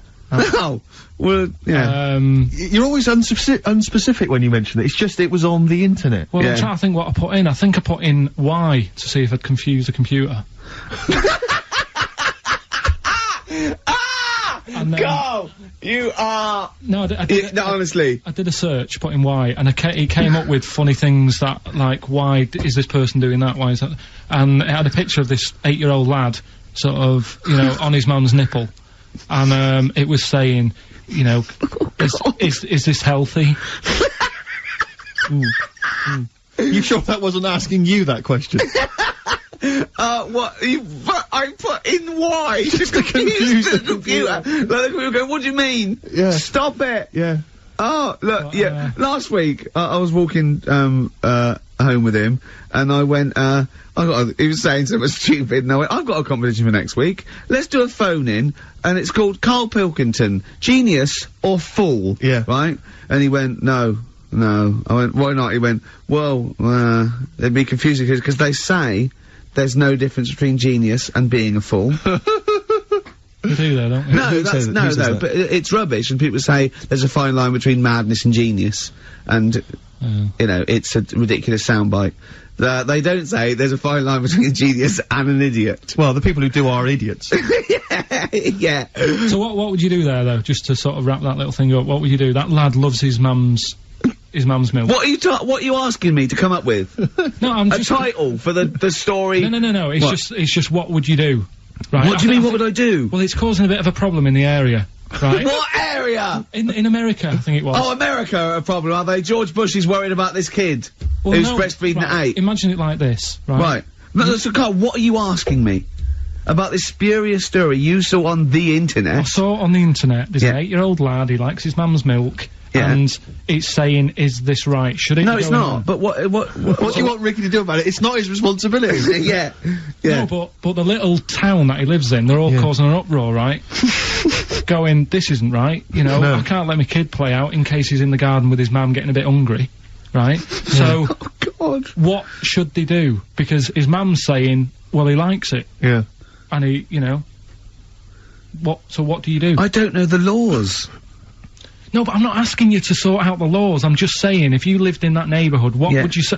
If you went up to him and said, look, everyone's getting a bit fed up with this, look. I'd say, what would I do? What do you mean, what would I do? What are you asking me? Right, it doesn't matter. No, what are you asking me? What are you asking me and Steve and the public? I'm just saying, say if you live next door to this woman. Yeah. Right? The kid's hungry, 8 years old. He's out playing on his bike and he goes, Mum, I'm getting a bit peckish, and he goes, alright, son. She whops one out. And he starts having his milk, right? You live next door, you're putting your washing out, and you see this going on. You're getting a bit sick of it, because it's gone on for months. 8 years, I assume. Why is it your business? Why are you such a nosy neighbour that you're concerned? What would you do, Carl? Let's turn it back on him. What would you do? What's your solution? What would you do? Well, I thought I'd say, right, why are you doing this? And she'd say, because he likes it. And I go, alright then, put it in a bowl first. And you think that would sort that out? No, because I was thinking about the whole thing, right, and you do that when you're a baby, and everything's alright, innit? Yeah. No one bats an eyelid at a little baby having a bit of milk from its mum's breast, right? Yeah. You'd almost say it was natural. But you grow out of it. It's like, you don't see. It got me thinking about things you don't see. And you don't see. Did you put this into a computer? Show me things you don't see. What else don't you see? Well, you don't see, like, an old man having a Twix. You never... So what? Oh, you know the terrible thing about all this, Steve, is he's right. You don't see it on No, I know, that's the terrible thing. So what they have got, right, they've made old man toffees, haven't they? They've come up with Werther's. Is that a song? Oh God! You don't see it on... No, listen now. So they've got their Werther's, right? Yeah. So, look at him! You think he's giving a lecture at Oxford? It's not going anywhere. No, go on, sorry. Go on. I'm just saying, right. You grow out of things. Yeah. And the old man, I'm sure when he was a kid, he'd have a Twix. Yeah. But now it doesn't look right, so he's having... It doesn't look right! So... Right. I don't think Werther's originals were specially designed for old people. I think they were sweets that just happened to have been made for years. That's why old people eat them. Yeah. They didn't go, hang on, there's a market here. I've noticed old people aren't eating Twixes. Quick, let's make some old man sweets. But the little advert, he gives it to his grandson as well, doesn't he? He goes, I have a Werther's original. Now, I think it cuts, though, before he throws it back in his face and goes, get me a Twix. And a damn curly-whirly, Grandad, you old fool. Oh, he's only gonna write it down for a whole fucking year. That, of course, signifies another reading from Karl's diary. This is the last one of both 2006 and on any podcast for a while. Let's make the most of it. Let's enjoy some of the wisdom. I also think it's the last time ever he will make an entry in this diary, because you're not going to keep another one, are you? I don't know yet. I might just get a smaller one. But I found that since keeping a diary, I've gone out of my way to do more stuff. Well, you say that, but... Well, let's find out. Let's find out if that's true. No, I have. I read a bit in the news about people being injured while trying to cut open avocados. It's a food that ain't worth injuring yourself for. If it's a hassle to get into, or leave it to the experts. I have never bought one. I have also avoided coconuts and pineapples. The amount of hassle to get into these things outweighs the joys they give. Yeah. It's the same reason I never bought a pair of Dr. Martin boots. Too much hassle when it's time to take them off. Yeah, a lot of my mates used to wear them in, like, the 80s. You know, you can't just kick them off, can you? It's a big upheaval. Oh, you've got to unlace them, you mean? Yeah, I mean, since I found shoes with Velcro on them, brilliant. Just the way, I don't understand why laces... Is it because you can't tie your laces? No, I can do it, but it's wasted time. You're so lazy. Wasted time. That gives him more time to sit around and look at insects, How long eating does it biscuits. take to take off a pair of boots? Well, it's 14 ridiculous. seconds? He can't fill his days as it is. No, but I don't understand how some inventions sort of catch on and other things don't. But this is what I mean. He's got too much time on his hands. Sitting around at home thinking, why are we not using Velcro more? But there's one Velcro manufacturer going, yes! At last! He said what needed to be said! Why don't you get it sponsored? Because you could wear a Velcro toupee. Because that would be great if we could do that. If someone could invent a little hairpiece for Karl, Velcro's the little bit of fluff he's got on the top of his head, his shiny orange-like head. Pop a little Velcro toupee on. I would love that. I would love to get him wearing a wig. But why necessarily reduce it to a toupee? Why not some kind of carrying device? You know, he could carry goods and things around in there, sandwiches. Yeah, he doesn't look like carrying a bag. Well, what about that? A little thing you carried around, a little Velcro thing you carried a pot on your head for your sort of like keys and trinkets and money and that. Well, no, I've told you about that idea that's out there but hasn't caught on as well. The tie. Right. The tie with loads of pockets and stuff in it. Yeah, but you got to wear a tie. Yeah, but that'd be quite nice, wouldn't it? I've never wore a tie because I always think, what's the point? It's just hanging there in the way. Can you imagine this image of Karl walking around in his big Velcro shoes, a tie with an apple stuffed in it, car keys, iPod? No, but don't you think it's a good idea? Would you wear it with a shirt and collar or just a t-shirt? No, wear it with a shirt. That's what I'm saying. It's an invention that will smarten up the world. Now, a tie, what does a tie do exactly? Yeah. What does it do? Nothing. Right. So I'm saying make it do something. But I'm saying don't wear it at all. Pop your keys in the trouser pocket. No, or because take a bag. Because the world is getting more and more scruffier, isn't it? When you look I don't know what that means. I don't know what that means. When you look back at, like, Victorian times and everything, everyone wore a hat. Right, they wore a tie, they wore a suit. And it was a nicer looking place to look at. When you see it on pictures, you go, what a smart world that is. Well, you can't see cholera and things on pictures, but sure. No, but I'm just saying, it's better to try and cover it up with a bit of, you know... cloth. Yeah. Yeah. The world looked nicer with more cloth. Whereas now everyone's roaming about scruffily. So what I'm saying is, if we make the tie more useful, and give it a purpose, it might come back and the world will look tidier. But a tie, its purpose is to look smart, really. Well, originally it was because we didn't have buttons, so it kept the collar up at the front. That was the invention. It was a useful invention, the tie. Yeah, it was called a tie. It tied together, okay? Yeah. So then, when we had buttons, now we didn't really need the tie, but it was a symbol of smartness, like saying, I've made an effort, okay? But now, that would go away. So now, you wouldn't look smart with a tie. They go, oh look, it's like a bag round his head with his apples and oranges and his keys and his sticks he's making a nest out of. So it would be scruffy. It would make the tie scruffy, so it would defeat the object. So now when you're carrying stuff round, I mean, crawling on all fours because your shopping's so heavy round your neck, they'd go, look at that scruffy fucker on all fours. Oh look at his lovely head of hair. It's Velcro! It's a hat! Yeah, well, that's the other problem, isn't it? I can't go back to a wig now. My theory about reading old news is right. It's less bad when you know it's old. It was a story about a weatherman who was fired yesterday for having a nude picture of himself on the internet.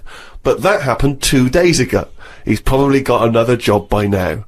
So old news isn't as shocking. Well, old news isn't news though, is it? It's olds. What are you doing? Just reading the olds? No, but what I mean is, if someone... Stick the video on of, last week's news, I just want to catch up on the olds. Yeah, but then it's still news. News is something that you don't know, isn't it? If someone tells you that's everything to you. That's information, Carl, not news. Yeah. But news is information. No, and the key with news is the word new. No, I don't think it is it? It's just information, but they tell you at 10 o'clock at night. It's like, what information's gone on? Bong. Here's some information. Yeah, that you didn't know before, because you couldn't have, because it only happened today. Bong. Yeah, but never mind that. I'll tell you in a couple of days. It doesn't matter as long as you get the same info. Bong. Yeah, we can't call it news, though, because it's misleading. We'd get done. It's called olds. Bong. Yeah, but listen to me theory. What I'm saying is that if someone in your family, you know, it's Christmas and that, I don't want to bring the tone down, but someone dies in your family. Now, say if you're away on holiday, and they don't call you because they don't want to ruin your holiday, then you come home, and they go, Uncle Frank's dead, and you go, oh, when did that happen? And they go, 2 weeks ago. Now, because everyone else has got over it, it's not as bad for you. Because part of bad news is the way everyone's walking around moping, going, oh, have you heard the news? Frank's dead. But because everyone's got over it, time is a healer. That's what I mean about old news. It's better than new news. But according to you, the only news that really matters is stuff that affects you. So it doesn't matter when you, there was an earthquake, when was it? Yesterday. Phew, that's alright then. Often the aftermath is worse than the actual event. 2, you only care about things that actually happen to you. So the doctor goes, you got a kidney stone. Oh, when did this happen? 2 weeks ago. Oh, that's alright then. Doesn't make sense. No, but the world is... You're not upset about dead Uncle Frank just because other people are upset. You'd be upset personally. Would it make any difference when they told you? Yeah, but it is everyone else's emotions that make it worse, I think. Knocking around people who are miserable. What about warnings?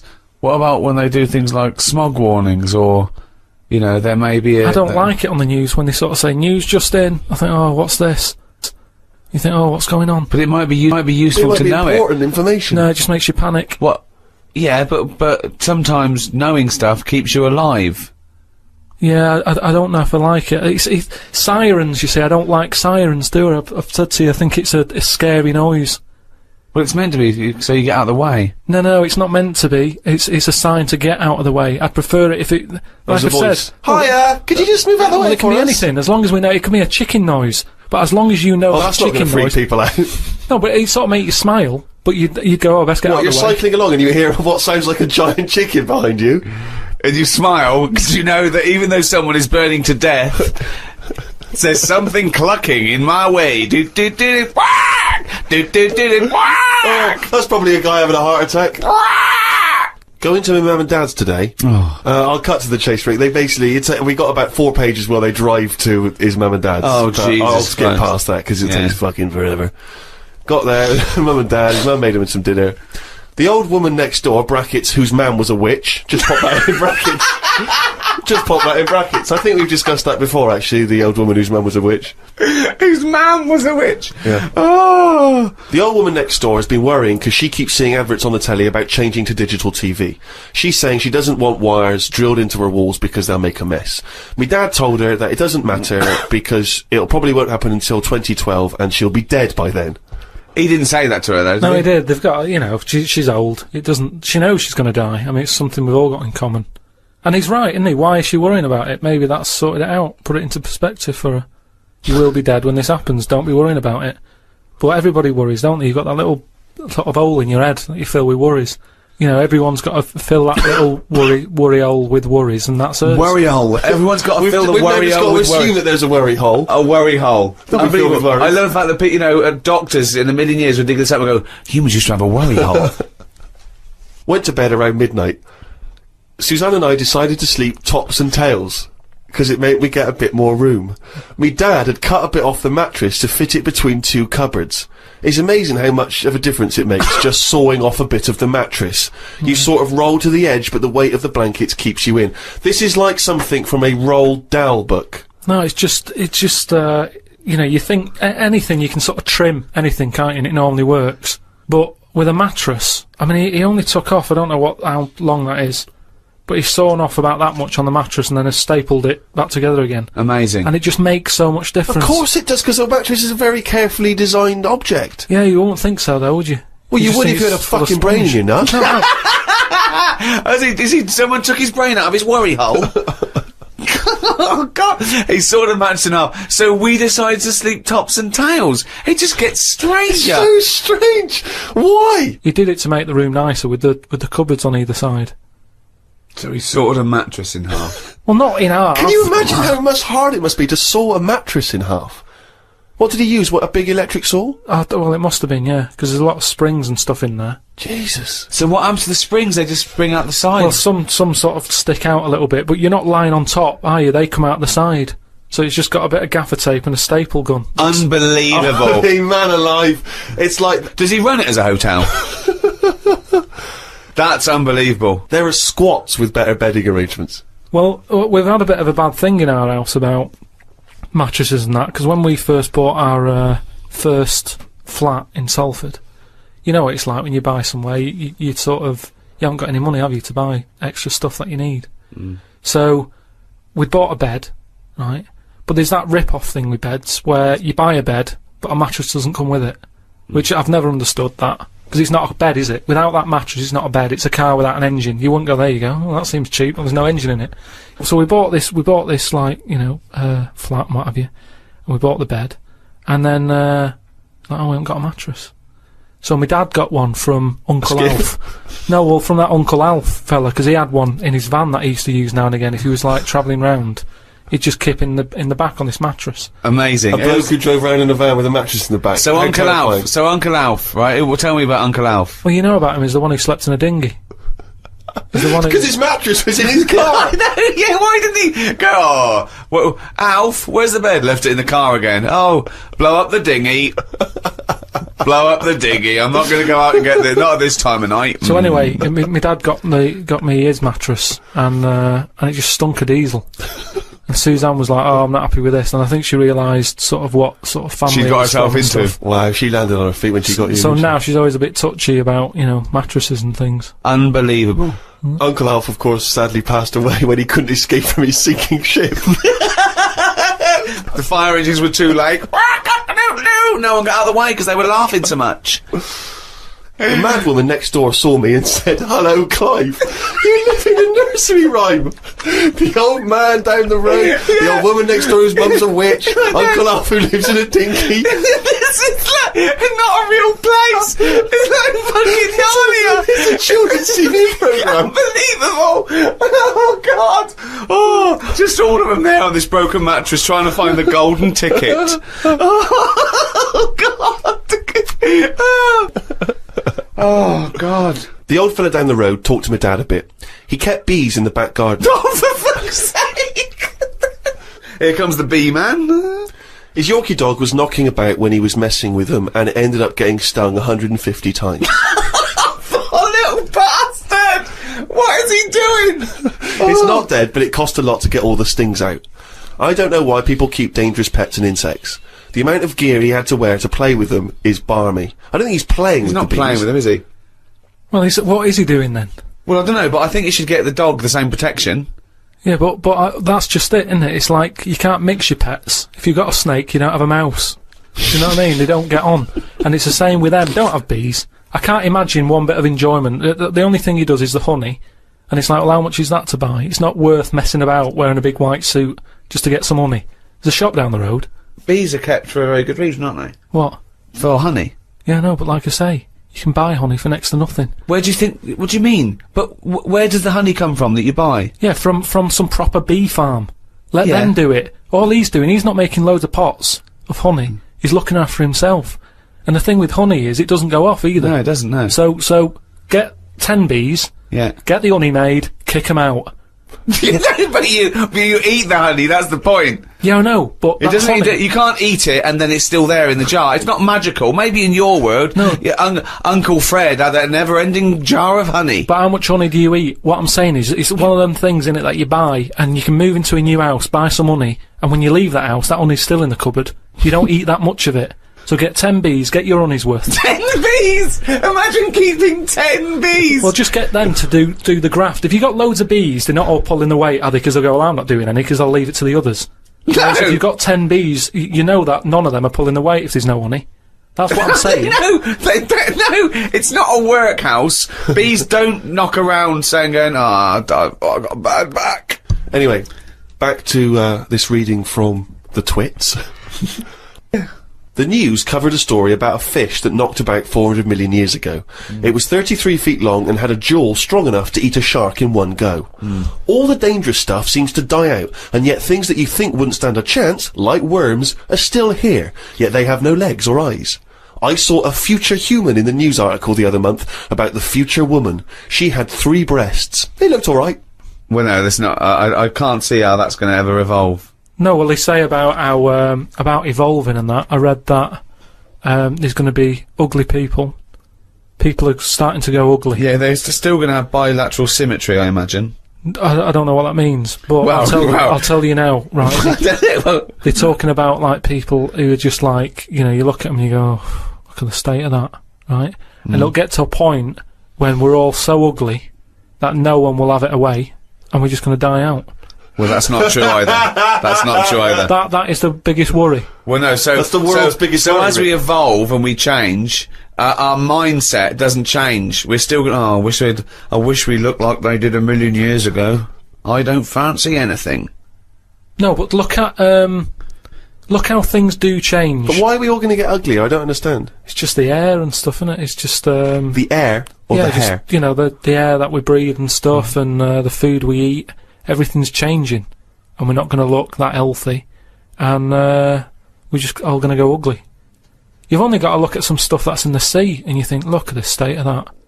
What's that got to do with the human evolution? But the stuff in the sea is still propagating. Yeah, but they've been around longer than us. But it's still reproducing, so your theory falls down. But they're deep down, aren't they, in the dark, so they probably can't see what they're having it away with. If they were up on the outside, they'd have died out ages ago. Why? Because they wouldn't fancy the other stonefish or yeah, because they're really sea slug. odd looking. I can't remember the name. I think it was a viper or something. It was just a head. But Carl, the fish that's just a head. It was well ugly. Watched a programme about the twins this morning. It was filmed 16 years ago. They are mental. They did everything together, including the vacking up. Phone calls had to happen twice so they could both have the same chat, and they said the same stuff at the same time. Well weird. The bloke who I watched it with, I don't know who that is, just some homeless guys that you just invited into the flat? Just someone I've been sort of working with. Sure, a mate of yours. He said he fantasised about having it away with a pair of twins. I don't see the point in this. If you're going to have 2 of something, I would prefer to have 2 different. Have 2 different women. If I had 2 cars, I wouldn't have the same one twice. Same rule with women. I don't even normally like buying the same pair of trainers twice in a row. No, if you're gonna have something new, make a change. It's like that fella who was going out with a woman, and then left her and went out with a twin sister. Not worth it. Not worth it! It's not worth the upheaval, is it? Because it's exactly the same model. I watched the final of I'm a Celebrity, Get Me Out of Here.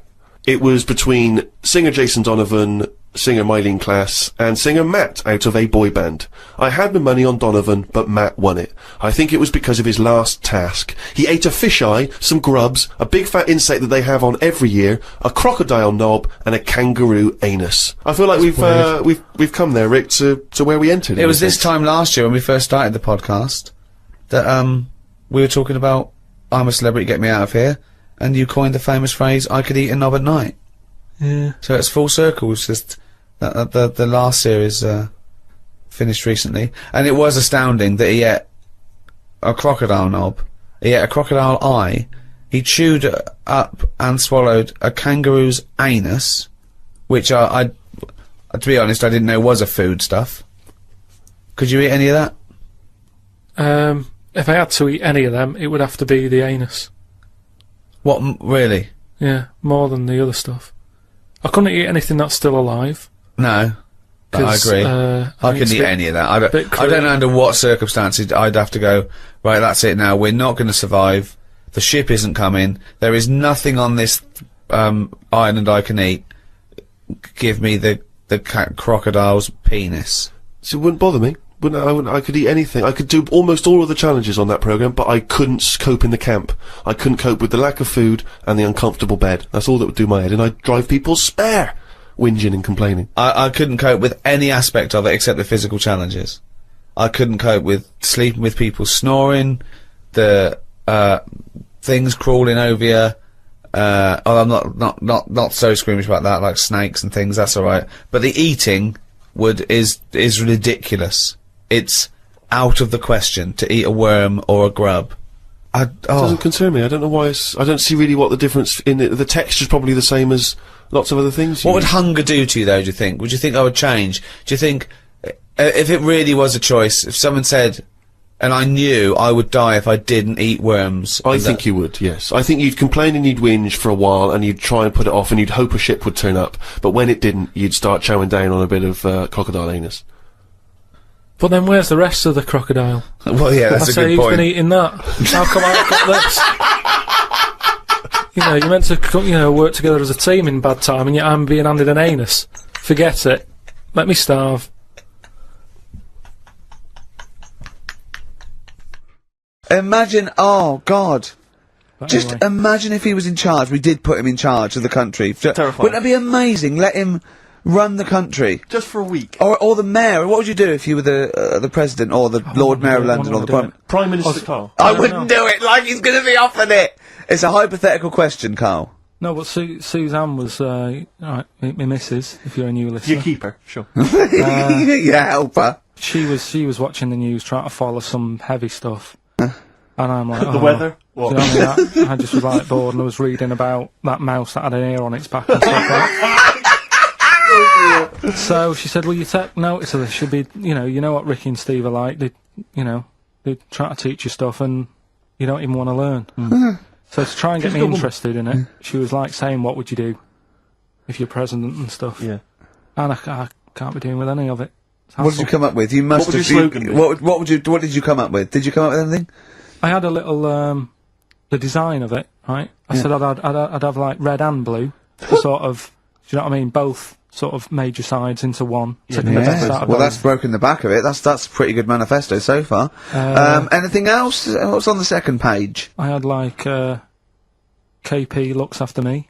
That would be the badges, would it? Yeah. That's good. I'm a KP nut. Yeah. KP looks after me. Yeah, brilliant. That's about as far as I went with it. What would you do? What about, policies, transport, crime, just law and order? Yeah, what would you do with crime? What would your initial approach be? Would you introduce guns? Should police carry guns? Nah. No. Yeah. Would I have to worry about that? Okay. No, good point. Good point. No, what I'm saying is that, Tony Blair isn't sorting everything out, is he? No, but he has a say in most things. Does he? Well, go on then. What are the problems at the moment that need sorting out? Well, generally, what's the best way to combat? Would you bolster up the prison system? Would you introduce more community service? Would you go harsher for say I don't know, drugs? Would you go harsher or or less harsh. There's pros and cons of High or both, isn't low. it? Because of course you can't see to condone it, but some people, you know, you don't want to go through the court system and cost taxpayers thousands of pounds of money for someone, I don't know, the difference between smoking a spliff and dealing crack. Do you know what I mean? You have to all these things. Have I lost you? Yeah, I'd just think about it for a bit. Do you know what I mean? Brilliant. You think about it for a bit. Yeah. Probably ask Suzanne. Do you know what I mean? This is amazing. Get her help on it. Yeah. Can Now, we what about the foreign situation? Would you have supported Bush in his war on terrorism? You're aware of this war that we had recently? Yeah. Sure. I mean, if I was new, though, couldn't I just say, look, new slate. Do you know what I mean? Let's start again. Yeah, Right. of course you can. I'm in charge now. Let's see if we can sort this out. What would you do then? Then see what happens. Just leave Brilliant. it. Just leave Suck it and see. Brilliant. Brilliant. This is excellent. Now, this is not really your jurisdiction. This is not really your area, but I imagine you'd have some powerful friends who might have a say in it. Go on. Yeah. Would you, what would you do about, single-sex marriages? Same-sex marriages? See, this got this Cameron. I thought Cameron had blown it on Big Brother because they said, you know, what do you think about gay fellas getting married? And he went, no, in the Bible it says, you know, a man and a woman. And I thought, oh, he's put off a lot of. Yeah. I don't think many Christians tune into Big Brother, but we know the gays love it. Yeah. They love Big Brother, don't they? The gays. Yeah, so interesting. But, So, what would your take be on that? Same-sex marriages? And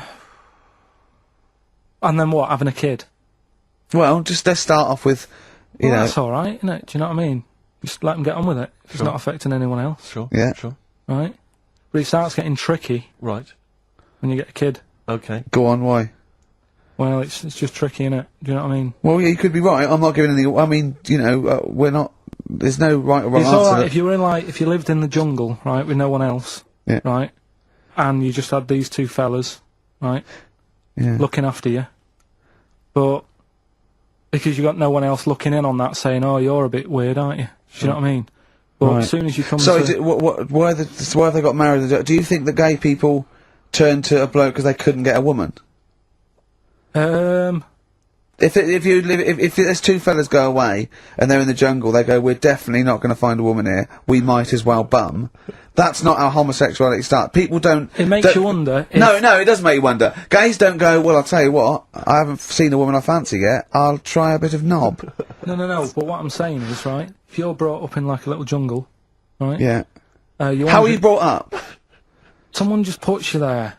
I don't know what. Explain. I don't know what this is about. Steve. I can't be bothered. Go running on, the mate. I'm country. listening. I'm fascinated. I can't be bothered running the country. Like, I'm too much trouble for you. KP takes care of me. All right, then, fair enough. What I'm saying is, right, if you're brought up in a jungle, Right. right, What do you mean brought up? Just let him finish. What does he mean You brought understand up, what though? like Tarzan. You've got to tell me what you mean by brought up. Wolves, chimps. What? Right, well, there's a good example of what I'm saying to you. Right. Right, what I'm saying is, there's a fella, right, he's brought up in the jungle. Shut up, just let him finish. Let him finish! There's no women about, he doesn't know about women, he doesn't understand what women are. Right. Right? But another fella walks in the scene, Yeah. and he gets pally with him. What does he talk about? Then they've both got needs. This scenario is ridiculous. How has he lived? Or do you know what's his reference points? I can't be bothered with this. Honestly, Saturday should be, day off and that, not worrying me about problems. Oh God! KP takes care of me. Oh dear. Octopus. I've never seen anything so weird. Say if I'd come from another planet and everything was lined up in a row and they said, right, we're going to give you a crash course in what's knocking about on this planet. And you go, right, go on then. And you go, this is man, here's woman, here's a dog, here's a cat, here's an octopus, here's a... I go, hang on a minute, what is this?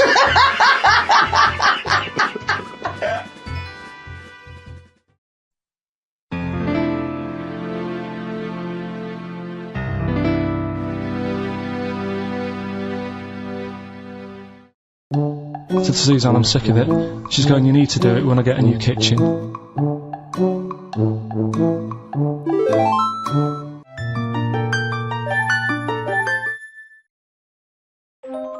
I thought I was going to be seeing the wonder today. But Ricky and Steve have called up, said forget that. You're going to be spending the afternoon in a little village. You know, travel programme, showing you the world, how others live, little communities and all that. Just look at this map. It's a dwarf village. It's like this little town that they set up. Dwarves used to get hard time or something. And so they set this up, a place where they live and work. All right. This is it.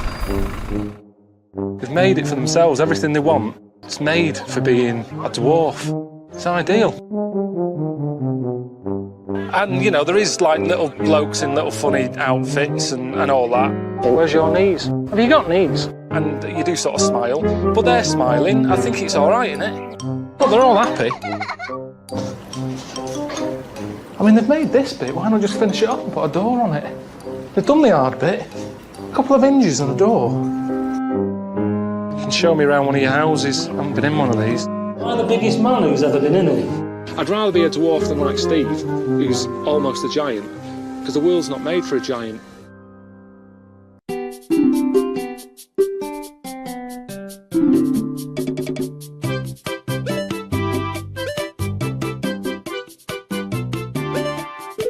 The skill of this, doing a little bit of woodwork, it's amazing. I mean, that's not crap, is it? So, if all your work dries up, they're not making another Star Wars, you can't dress up as a little monkey, you've got no money coming in, you wouldn't think about coming here then? Definitely not.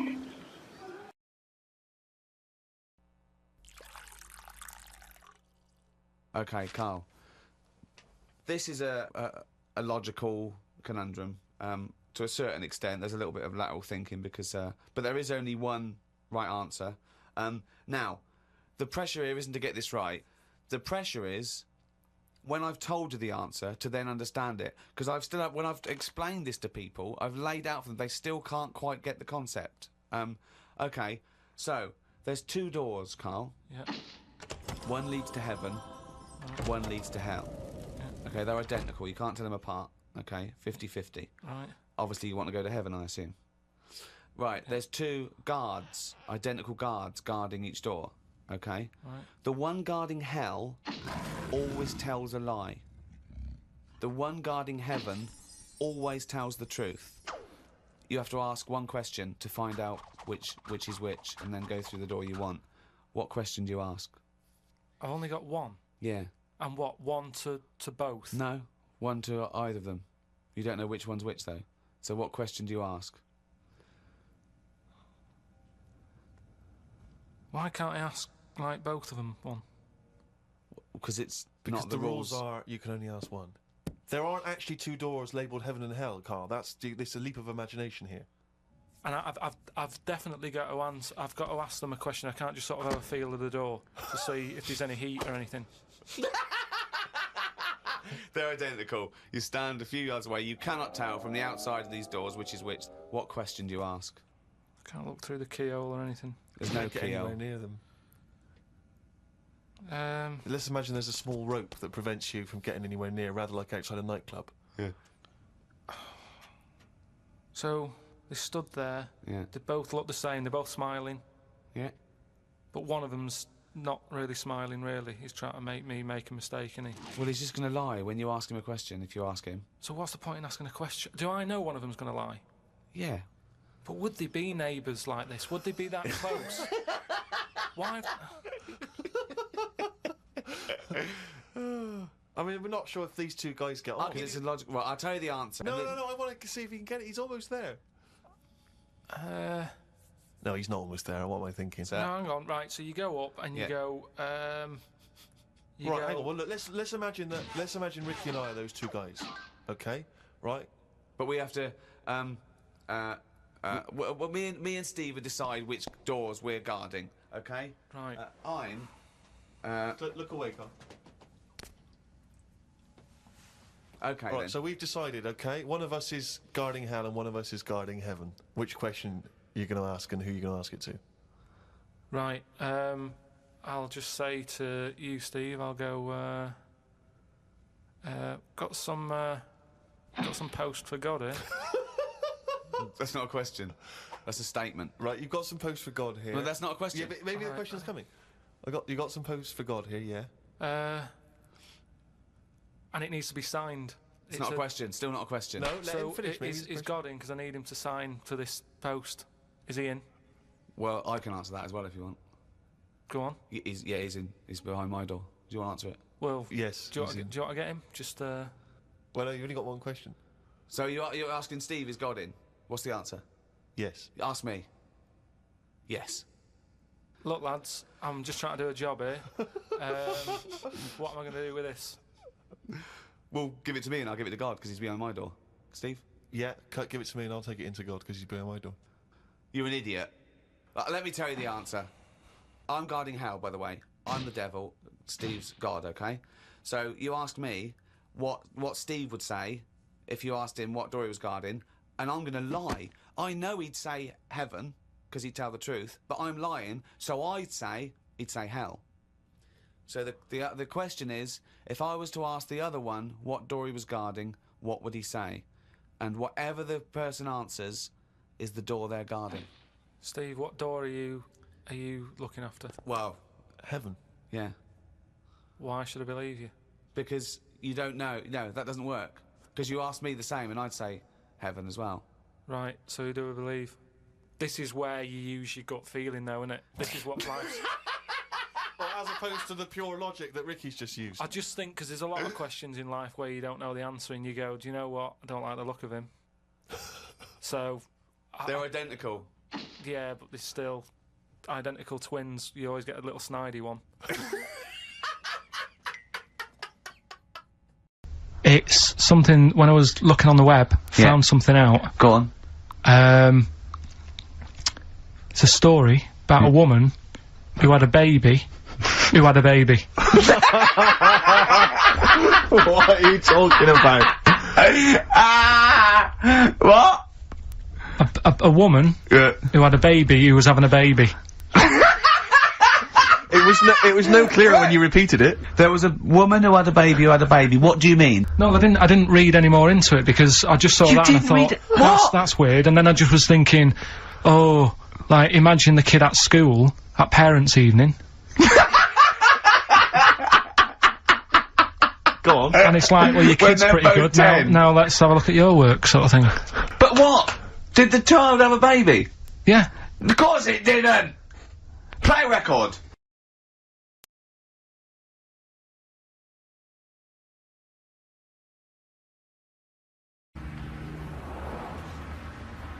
Well, it's that time again. It's the feature that the world is saying could rival Monkey News one day. Ready? Oh, what's he written today?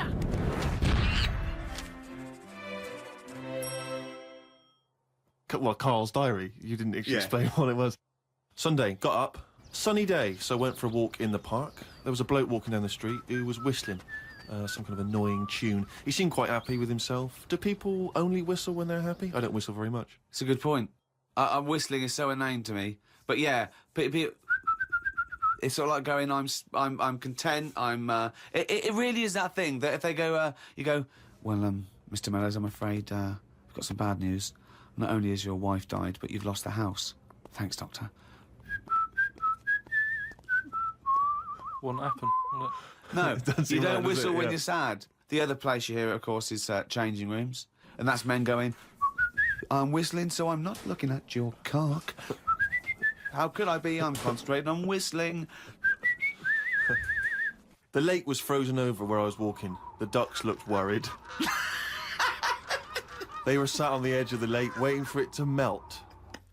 Were they, Carl? Yeah, we just sat there looking, sort of going, oh, what's going on? I don't know.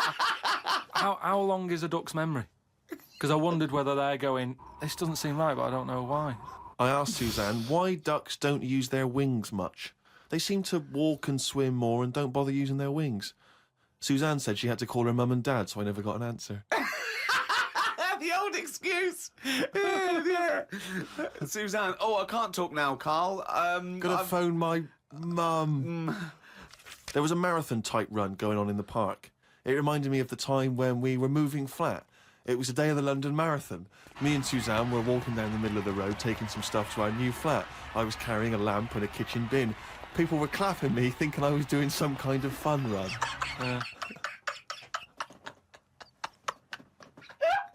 Why were you walking on the same route? Because it was when we lived on the Docklands. Oh, brilliant. There was no other route. The flat was just about 100 yards down the road. They're going, look at the bloke with the bald wig. He's carrying a lamp and a bin. Took a bag of old clothes to Oxfam. It was just old T-shirts and a couple of jumpers with holes in it. I don't think anyone will buy them, but the Oxfam is closer to the flat than the wheelie bin is. On the tube on the way back home, saw an advert for a book about a woman who works in a funeral home. She went into work one day, she goes to work on a body, she takes the sheet off of one of the bodies, and it looks exactly like her. This is called a doppelganger. What's a doppelganger to you? It's the thing I read about him ages ago where someone was walking down the street. Yeah, and he sees somebody who looked a bit like him. And no, this was weirder than that. Go on. He remembers, like, going down that street as a kid on his bike, whistling. Yeah. And then he's walking down the street, going to get some milk or whatever from the shop. Little bike comes whizzing past. He hears the whistling, he goes, that's weird. Looks at it, it was him when he was a kid. So it's like a time. Shit. What do you mean it was him as a kid? This is like a different form of doppelganger. It's just... Well, it's impossible, it's rubbish. Some sort of time thing, isn't it? No, it's not even that's impossible, so don't It's worry just some about kind it. of time thing, Rick. No. Yeah, it's something you read again on the internet, or it was a short story, or something someone told you. On my walk back from the tube, I saw a jogger who was pushing a pram at the same time. The kid looked terrified. Got my science book out. It said that the static you get on the telly when a channel isn't tuned in properly is radiation that is still knocking about from when the Big Bang happened. I thought about the Big Bang and wondered if it was really a Big Bang, or did it just sound louder as there was no other noise to drown it out? Good point, isn't it? Carl's diary, Rick, never ceases to amaze. Oh, well, it's that time now. Yeah? It's the big one. Oh, chimpanzee that monkey news! Right, there was this... Monkey? This fella, right, who he had a problem with his eyes, right? Yeah. So he goes to the doctors and he goes, I've got a problem with my eyes. And he goes, yeah, they're bad then, right? He goes, it was in America, you know, like how you have to pay for medical stuff and all that. Mm. And the doctor said, oh, if I fix them, it's going to be like 10 grand, right? Mm. He's like, but I haven't got the money, doctor. He goes, well, I can't help you then. You know, there's a lot of people with bad eyes like them. Can't do anything for you. So he goes, oh, it's getting worse. I can't do anything. God. So anyway, so he goes home. Is that the price of human eyes, is it? So he goes home, he's looking in the paper, right? And he sort of sees in the adverts at the back. And there's a little advert there saying cheap doctors, right? No, bollocks. Oh no. No. So he's thinking, oh, maybe that's what I need, right? So he calls them up. Woman's there. She's like, wait, what can I do? He goes, I've got bad eyes and that. She says, oh, come in tomorrow, we'll sort them out. She's like, brilliant, I'll see you then. Right? So he goes down there and he says, right, you know, I can hardly see. My eyes have got in really bad state and what have you. Right. Need to have them sorted out. I don't know what you do. Whatever you do, Right. I need Now, doing. his eyes are so bad, can he see the doctors? He can...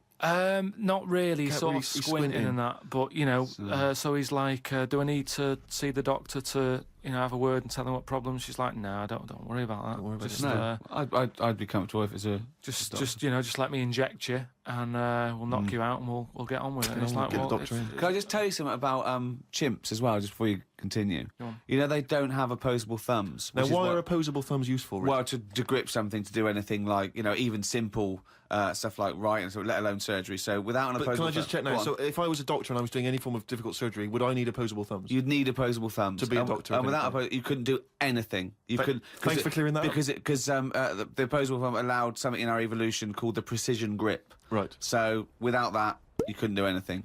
I'm just glad they've got that cleared up, thanks. So anyway, so he's had the injection, he's nodding off and what have you, right? His eyes are sort of closing and that, he hears the door open, he sort of just sees this little fella come in and he's like, hello, doctor. He's trying to, like, make a chat with it. Sure. But, like, he's just It? nodding off.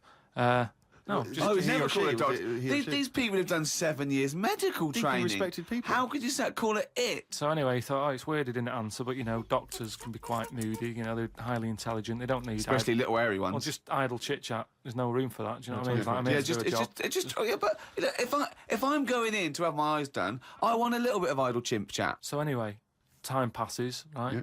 He sort of wakes up and he opens his eyes, right? And it's brilliant. He can't believe it. Eyes are perfect. He's had the op. He can't believe the sight. He's like, nurse, right? And the nurse comes in because I can't believe it. This is brilliant. I've never had such good sight. Do you know what I mean? Even when I was a baby, and my eyes were new, I didn't see this good. Great. So she's like, well, you know, that's you realise the nurse is a panda. That's what we do, right? So he said, right, so can I just see the doctor and just say thanks and that? She's like, well, to be honest, you know, he's specialised in what he does. There's a lot of what a load of bollocks this is getting. Please, where did you get this from? No, come on, let's hear the end of the news. There's a lot of like operations he's got to do. Yeah. So you know, leave him to it. He's just having a kip. You know, I'll let him know that you were grateful. You know, pay us a check. Off you go. Go and enjoy looking at stuff. Yeah. So he said, no, I just what's wrong with that? I just want to see that. Just fine. Leave it. Just leave. Yeah, exactly. Leave it. And he's like, yeah, but I can't. You know, I want to thank him. So he's done such a good thing for me. So they're getting into a bit of an argument and what have you, and the voices are raising, right? Door opens. Going to wake the doctor up. Well, that's what they did. They woke it up, right? They woke it up. So the door opens, right? Little monkey comes out, and he's like, "What's going on here? It's a hospital. Why is a monkey knocking about?" Yeah. So the woman said, "Well, what do you mean? He's the doctor." Right? So he's like, "You are having a laugh, aren't you?" She goes, "Look, don't complain. Your eyes are sorted. Yeah. You know, the doctor's done it. What's the problem?" He said, "Well, if I'd have known that, I wouldn't have come here." She said, "Well, what do you mean you didn't know that?" She said, "The advert in the paper you read, it's like chimp doctors." That is the biggest load of shit I've ever heard. That really is the worst. What? And because his eyes were so bad, he thought it said cheap doctors. He saw the advert and it said chimp doctors, but because his eyes were bad, he just saw it. What journal is this in? It was years ago, because it sort of says how the monkey sort of carried on working for a few years. He couldn't do anything about it. He had to retired to play golf. It's absolute bollocks. There's no way. I mean, it's not even worth talking about. So. It's the most ridiculous thing I've ever heard. It's the most ridiculous monkey news you've ever heard, and that's saying something. Chimp doctors, cheap. It's easy mistake.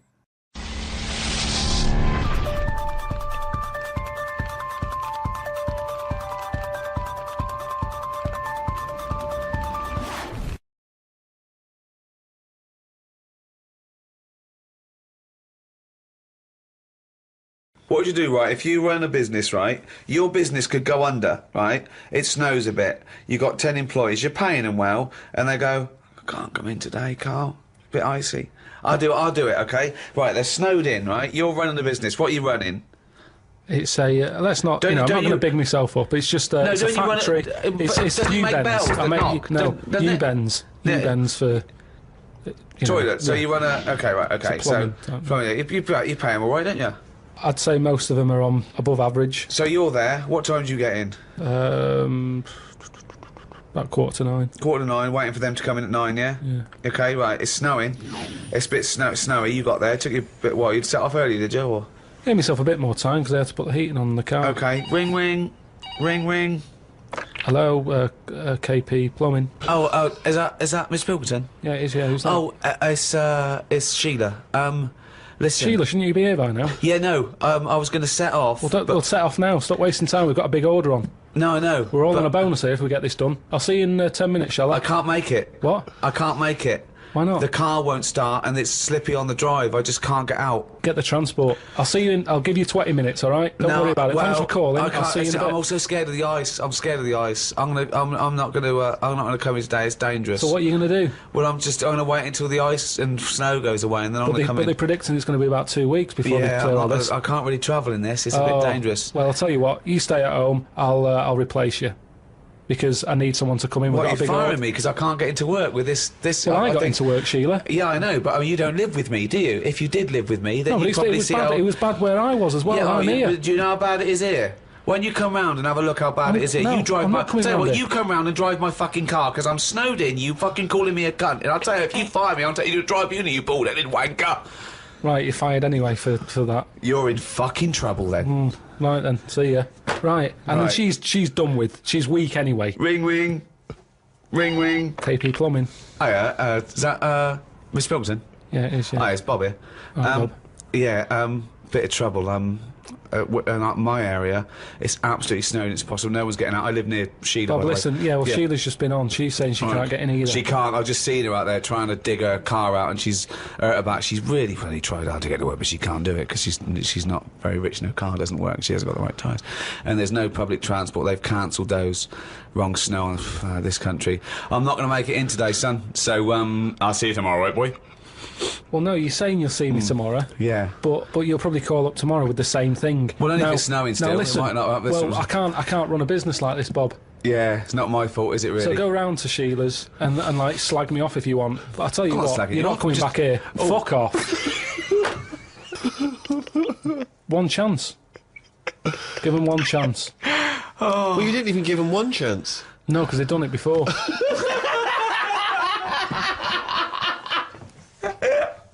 Oh, fucking hell. Just annoys me.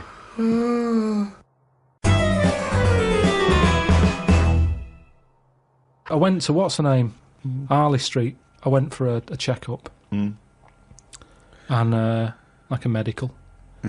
Posh, you know Harley Street, it's like, it's the top doctors, isn't it? I've never been before. All posh buildings and that. Went up to the counter. I said, I see the doctor. They said, name, yeah. Give us 10 minutes, go and wait in the waiting room. Dead posh waiting room. Dead fancy. Big leather furniture and that. Yep. Loads of magazines. I mean, like a newsagent's. In the middle of the room on a table. Loads of them. So I'm looking through and there's the top quality ones, your Esquire, GQ, Classy, Yacht Weekly, all that. Country Life. Boys. Boys? There's one there, yeah. Boys. What's that? Right, lifted up like the one on top of it. And it's like Boys with a Z. Two fellas stood there. Looking, sort of Italian looking. Yeah. Right. Dungarees on. No shirt though. No shirt, just dungarees sort of unbuttoned, hanging down a little bit. Sure. So no one else is about. I'm never going to buy a magazine like that. You're going to tell us you looked through a game magazine? I had a little look just because I thought, like I say, it's one You're chance. always looking to learn, aren't you? You're always looking to learn. Yeah. Always open. There might have been something in there that I go, right, I get it now. I understand why they like doing that or whatever. Yeah. Right. So she said I was going to, 10-minute wait. I can have a quick flick through. Picked it up, had a look. Still none the wiser. Why? Well, what did you see when you opened it up? Just loads of. Like I've said to you before about, I don't know why they like looking at knobs when they've got one of their own. Right. There's no right. surprises there. You're not going to go. Oh, Sure. that's Yeah. nice. Some had like car oil on the face. Knob out. Yeah. There was someone sat on like one of them square things of hay. Oh, yeah. Sat there, sort of sat on it, straddling it. Yeah. That must have been uncomfortable. Again, knob out. Yeah, just looking like it's normal. That's Sort of crazy. sat No there. farmer walks around like that. What's the other one? There was motorbike. They always like them. Yeah. No, I'm going through and then like the content is all puns. Right. Everything was to do with knob. Right. That's the only bit they're interested in the male body. Look at this bloke It's straddling not- this huge throbbing thing. The bike's not bad either. Yeah, all that. yeah. Loads of them. It was just all cock. Just 100%. Like let's just talk about the knob. That's a good name for a gay magazine. 100% cock. 100% cock. Did it not at any moment sort of maybe slightly unnerve you that the doctor might come in and see you reading Boys? No, because I wasn't. What about if I walked through? Because I remember once when you were in hospital about to have a tube going down your knob and you were sitting in your pants with stockings on and I walked through and you were horrified. So what if I'd have walked in then and went, Carl, what are you doing? I would have just said, look at this. Look at this, it's free. And I said, why did you bring that with you? No, I would have just said, look, does it look like I brought it with me? Look Yeah, at this. yes, it does. Well, Because you would never. never see a gay magazine in a doctor's waiting room. So I think you bought that and pretended that it was there. That's the thing. I was amazed by that because there was no there was no Mayfair or anything. They just catered for if you wanted a bit of knob action. It was really, I could have complained. So if you're going to have this, where's a bit of the other? Yeah. Yeah, you had a bit of this, where's a bit of the other? I know one of the things that they had, and I thought, they're really struggling with, like, ideas. They had a Sukoko. As in Sudoku? Yeah. Sukoko. Surely Sadiko is better. No, because it was like Sukoko. Yeah, but it's Dick as well. Subdico. Yeah. What, and it was still a Sudoku-style puzzle, but it just had that name? Yeah. It's just everything. It was just Sudoku, but called Coco. That's amazing. That is amazing. Now, if I was gay, do you know, like, let's have a game of Lubo. Let's have a game of Knobopoly. Nobberation. Nobberation. Let's have a game of chess. Cock.